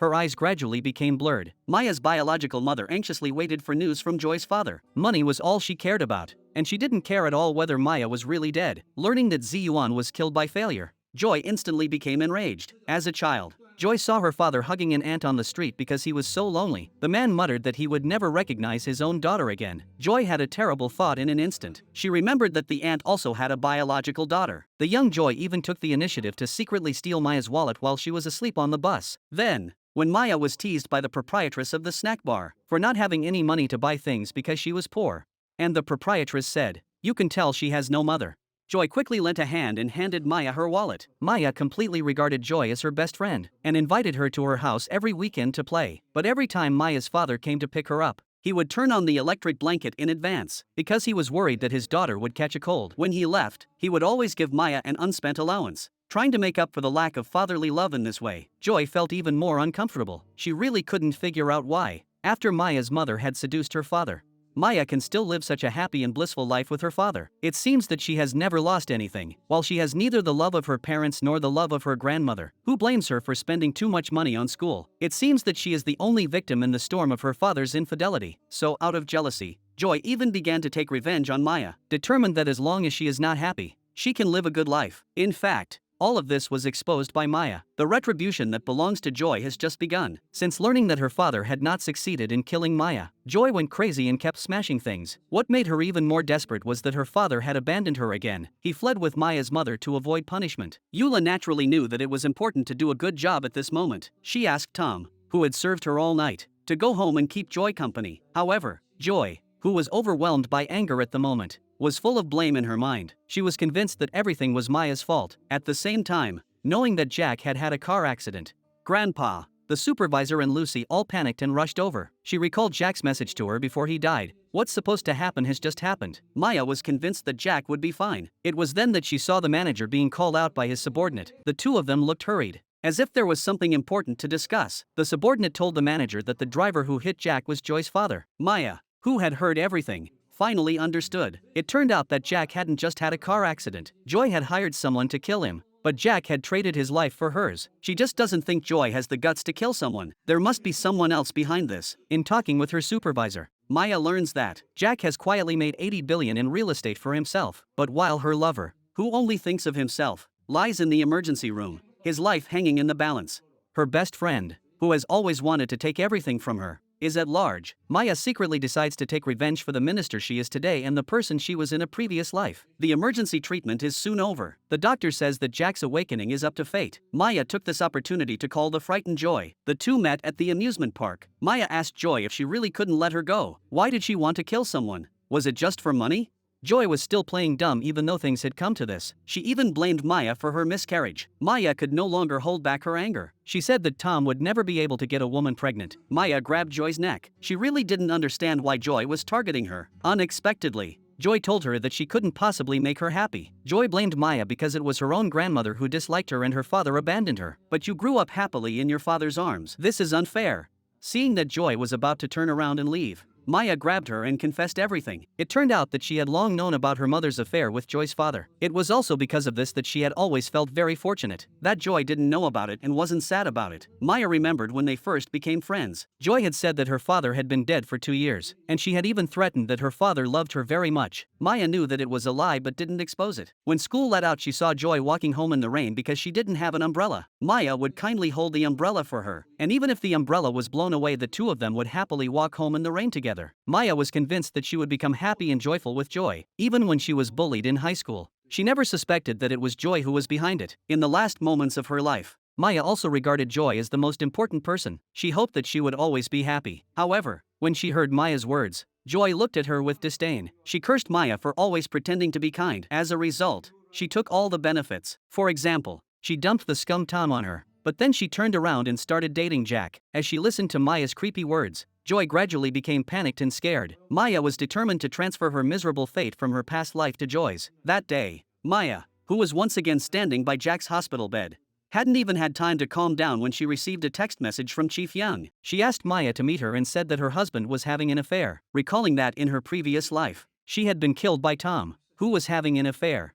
Maya had an instant bad feeling. On the other side, the supervisor, who had been silently guarding Chief Young, was just about to say hello to Chief Yang when he noticed that she had left without even looking back. The supervisor, sensing something was wrong, hurried to Chief Yang's father's shop to check. He found Chief Yang's husband cuddling with his lover. He kept cursing Chief Yang and her father-in-law. After finally catching up with Chief Yang, the supervisor shouted at her to put on her shoes immediately, since she had discovered her husband's affair. She should show them some color right away. The supervisor also said that she had golf clubs in her car that she could lend her. Seeing that Chief Yang remained indifferent, the supervisor asked her how she had survived all these years. How could she be so upright? Why didn't she dare to get angry when things had come to this? Looking at this kind-hearted but foolish woman, the supervisor's eyes were full of pity. Eula wanted to avoid being involved in a car accident, so she asked her assistant to close the case as an accident caused by a drunk person stealing a dump truck. She heard that Joy's father and Maya's mother would soon be arrested. Eula once again urged the team to speed up the progress and hoped to deal with everything as soon as possible. Then she took out Enho's photo, and when she arrived at Enho's restaurant, she asked him what his relationship with Jack was. Enho, who looked puzzled, didn't answer. Early the next morning, Tom noticed that Maya hadn't come to work. Her eyes were full of malice. While he was asleep, Joy secretly took his phone and wrote down Eula's phone number. Meanwhile, Maya stayed by Jack's bedside. She said that she had grown up and become much stronger, and didn't believe in fate at all. She played Jack's voicemail message over and over again before the accident. Just as Maya couldn't stop crying, Jack's fingers twitched, then his eyes opened. He uttered those 3 words that were so sweet. Jack, who had been in a car accident, had just woken up from the hospital and couldn't wait to rush home with Maya. The two of them, who had thought they would never see each other again, embraced deeply and told each other how much they had missed each other. It was also at this time that Maya confessed that she knew Eula wanted to kill her through Joy and Tom. She also told Jack that her fate had fallen on Chief Young. Even if Joy and Tom got married, it would not end, and now all they have to do is find a way to shift the tragedy onto Tom and Joy and Eula. The next morning, Chief Young took advantage of her husband being at work to secretly check the dashcam in his car. Unexpectedly, she witnessed her husband and his mistress holding hands in public. Then the two of them turned a corner and went to a small corner. The map in her husband's car had navigated to places that were either drive-in movie theaters or the Forbidden Love Cafe, in order to obtain conclusive evidence of her husband's infidelity, and thus gain custody of her daughter in the event of a divorce. Chief Young carefully removed the memory card from the dashcam. On the other hand, since Manager Wu only started following Eula and the others after Jack's car accident, he couldn't find any valuable information for the time being. In addition, he blamed Jack for acting alone and completely disregarding his personal safety. Strangely, Jack, contrary to his usual behavior, got up and gave the supervisor a hug. The supervisor said that if he wanted to prove that Tom and Eula had committed murder, he would have to find Joy's father, who had run the person down, and Maya's birth mother before Eula did. Soon Maya came to Jack's house to take care of his daily needs. She not only volunteered to eat with Jack, but also got close to him. Jack even pretended to have arm pain so that he could spend more time alone with Maya. Then he took Maya in his arms and kept saying he was sorry. That night Maya laid on the ground while Jack rested in bed. Unexpectedly, Jack took a pillow and said that only by hugging Maya would his arm not hurt. In a kiss of love, the two entered into dreams. But the next morning, Maya disappeared without a trace. Jack thought she would just disappear again like she did when they were students and hurried to the living room to look for her. Seeing Maya preparing breakfast for him, Jack embraced her from behind. It was then that Maya realized that Jack's arm had long since healed. But instead of getting angry, she loved this pure and innocent man even more. After everything fell apart, Maya went to work at the company. However, she heard Jean Counselor complaining that Chief Yang and himself had not been coming to work recently, which had seriously delayed the work progress. He also asked her if the other employees did not have families. Just as he was rambling on, Chief Yang appeared. Seeing Maya and Chief Yang getting along well, Tom panicked. He hurriedly called Eula to ask why Maya looked like nothing had happened. Tom's sad and angry appearance obviously made Eula very unhappy. Joy's father and Maya's biological mother were hiding out at a hotel. Suddenly they received a call from Eula. Eula questioned the two. "Why are you hiding?" Then he proposed that they go abroad for a while. The simple-minded two believed him, but they didn't know that a bigger conspiracy was already waiting for them. That day, they learned that Chief Yang was going to catch her husband in bed with another woman. Maya hurriedly went with the police. Unexpectedly, the lover informed her 3 times that she heard that Chief Yang was hospitalized. Worried that Chief Yang's husband would not eat well, she came to deliver a lunchbox. The lunchbox on the table is the best proof. However, Maya, who had experienced Tom's betrayal in her previous life, obviously didn't believe any of this, because both the red high heels by the door and the spilled candy box convinced her that Chief Yang's husband had already cheated on her. When she heard that Chief Yang's husband wanted to speak to Chief Yang alone, instead of going out at once, Maya directly picked up a golf club and, in the shocked eyes of everyone, smashed the glass coffee table to pieces. After all, it was because she hit her head on this object that she died in her previous life. As expected, Chief Yang and her husband were arguing when he directly pushed her towards the coffee table. Luckily, Maya had anticipated everything in advance, which prevented a tragedy. The farce only ended with the coordination of the police. However, due to the fact that the memory card in the car's black box only had sound but no picture, Yang's divorce schedule had to be put on hold for the time being. That night, a scared Maya sat with Jack and discussed what the key to changing their fate was. To test her theory, Maya had to take a risk, even though she knew that doing so would definitely upset Jack. But if Joy did not inherit the tragic fate, then Yang would die. After a struggle, Jack had to compromise. The next day, Maya even stepped into the company's door wearing red high heels. Jack, who was playing along, instantly understood that from now on Maya would not be his, so he simply took Maya's project plan away in front of Tom. As expected, Maya went to Jack and begged him. Even when Maya asked to submit her resignation so that she could finish the project of cooking kits, Jack still refused flatly. He even made it clear that when he gave her the project in the first place, it was because he had mixed his personal and professional lives together. He hoped that Maya would immediately submit her resignation and disappear from his sight. The entire conversation between the two was overheard by Tom. It was then that he realized that the 80 billion real estate under Maya's name was the breakup fee for her and Jack. He wanted to call Eula to report the situation, but then gave up. The next second, Maya walked in. She pretended to be the victim and confessed, "If you hadn't been with Joy, we wouldn't have broken up, and I wouldn't be in this difficult situation." Seeing Tom's thoughtful eyes, Maya took the opportunity to invite him to a bistro to chat. In order to successfully seduce Tom and transfer her miserable fate in the past to Joy, she confessed that she was now a rich woman, and that she had 80 billion yuan in her name. She had transferred it to Jack to get him to break up with her. Real estate accounted for a huge proportion of that sum, and she probably needed a professional asset manager. That was why Jack had angrily broken up with her. Although Tom didn't say anything, he was thinking about Maya's money. He was convinced that Maya wasn't lying. After all, even if Jack was rich, he wouldn't just give Maya 80 billion yuan just because they were dating. Just then, Joy called. To avoid the yellow-faced woman from delaying his flirting, Tom hung up directly and turned to chat and laugh with Maya. At this time, Joy was also busy, as she could not change her nature. She asked Gene Counselor out to find out about Tom's work situation, and kept playing the emotional card. He tried to make Gene Counselor feel good about him again, because after Joy and Tom got married, Gene Counselor had secretly gone to sea. He soon confessed that he had to be careful of Tom and Maya. They seem to be getting along very well these days. Besides,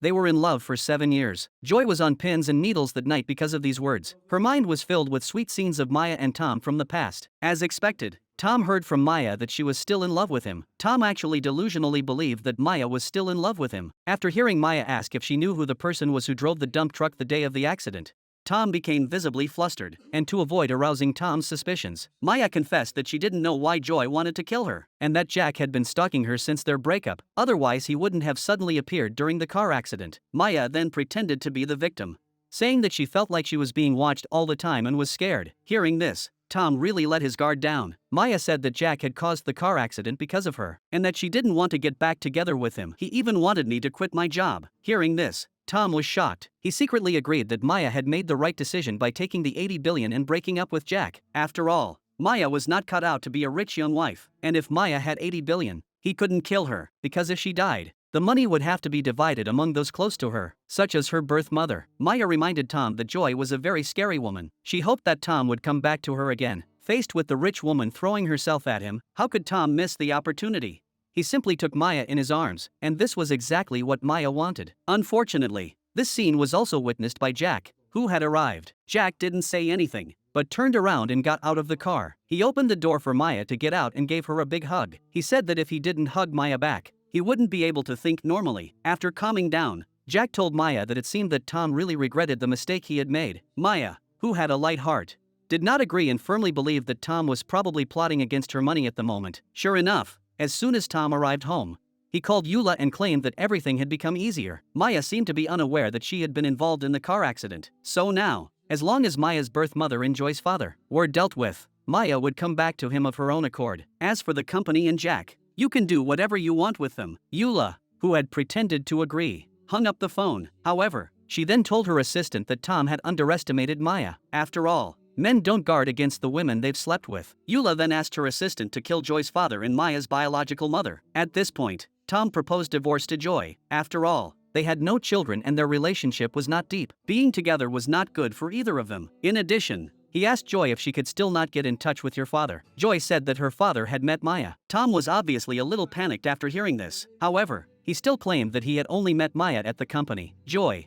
who had seen everything, confessed if Tom and Maya got back together, she would be the only one to lose out. Her cold gaze also made Tom feel a chill. That day, Enho went to work as usual, only to find that the restaurant had been acquired overnight. Then Eula walked out of it and invited Enho in alone. He said that if Enho was willing to help him, he would give Enho the restaurant that was twice as expensive. Otherwise, he would have to face the risk of losing his job. Enho wanted to know what Eula needed from him. Strangely, the other party kept silent. To relieve his distress, Enho asked Lucy out to a bar and said he was grateful to have her company whenever he hit a low point in life. When he learned that Enho was now unemployed, she had an idea. She said that Gauss was currently in need of a chef to endorse its packaged food products. She did as she said and directly took Enho back to the company. Seeing the arrival of her old friend, Maya also felt enlightened. When the two of them went to the meeting room to talk alone, Lucy couldn't help but keep her eyes on Enho. She heard that Eula had bought the restaurant. Maya hurriedly called Jack to inform him. Jack said he knew what was going on. As Jack hung up the phone,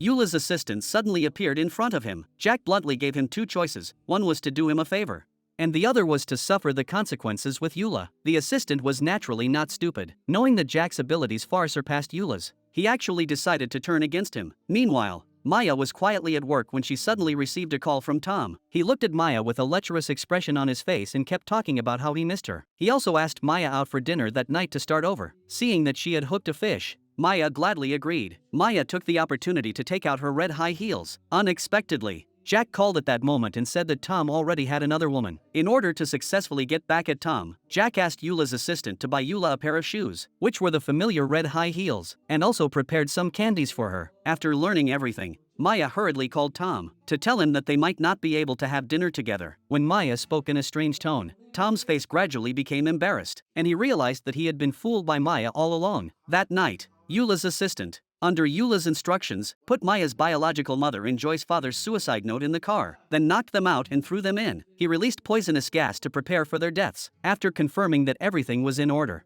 the assistant left. Joy, on the other side, quietly closed her eyes at Tom's wedding photo. After pondering for a long time, she dialed Eula's mobile phone number. Maya was alone at the office working overtime. She secretly felt gratified that everything was going well. She had no idea that danger was creeping up on her. Looking at Jack's text message saying he would be there in 5 minutes, Maya's face was full of a happy smile. However, just as she was about to get up and go downstairs, the phone rang. Strangely, there was no sound coming from the other side. Then Tom walked in with a wicked smile. He felt around Maya's desk and found the phone call from Jack. He hung up the phone directly. Then he grabbed Maya by the neck and asked her why she had teamed up with Jack to fool him and cheat on him. At this point, Maya confessed that she would send him and Joy to hell together. Maya also provoked him, saying that if you don't kill me, I will definitely find a way to kill you. As Tom's hand got stronger and stronger, Maya gradually fainted. At the critical moment, Jack arrived, and seeing Maya being bullied by the scum, he was instantly enraged, and then Jack gave Tom a severe lecture. Thankfully, Maya was unharmed. Jack and Tom got into a fight, and since neither one of them was willing to concede defeat, they were both taken to the police station. But even now,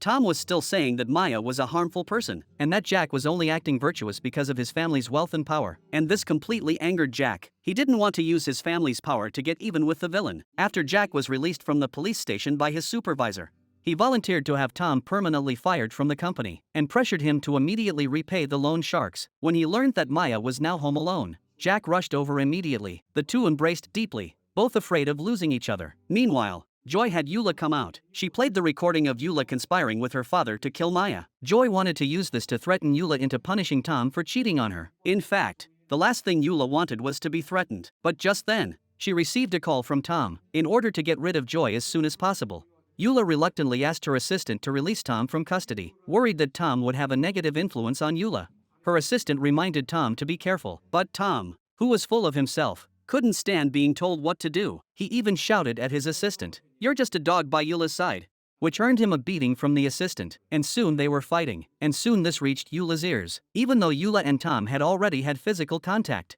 she still chose to defend the assistant. She said that the assistant did what she did because she was worried about her. After all, Joy had just threatened her. Before Tom could react, he received another call from manager Wu. He informed Tom that he was being fired with immediate effect. The legal team has already sent someone to your home to deliver the written termination letter. Sure enough, the next second Tom received a call from his mother. She asked with a face of grief and indignation what Tom had done to get fired. As if misfortune were not enough, the bank also notified him at this time that Tom's obligation to repay the minimum interest loan guaranteed by the company as an employee took effect immediately. And when Tom arrived at the door, The loan sharks had already been waiting for a long time. They warned Tom that if he did not pay back the money in time, he would have to sign a statement of abandonment of the body, and they took the opportunity to beat him up. In order to get out of his current predicament as soon as possible, Tom suddenly remembers that Joy once said she had made a lot of money from the stock market. Sure enough, he finds an electronic voucher for 80 million on the computer. In addition, he also finds a stack of bills in Joy's drawer. It turns out that Joy had secretly embezzled a portion of the money when she bribed her father to kill Maya. Joy,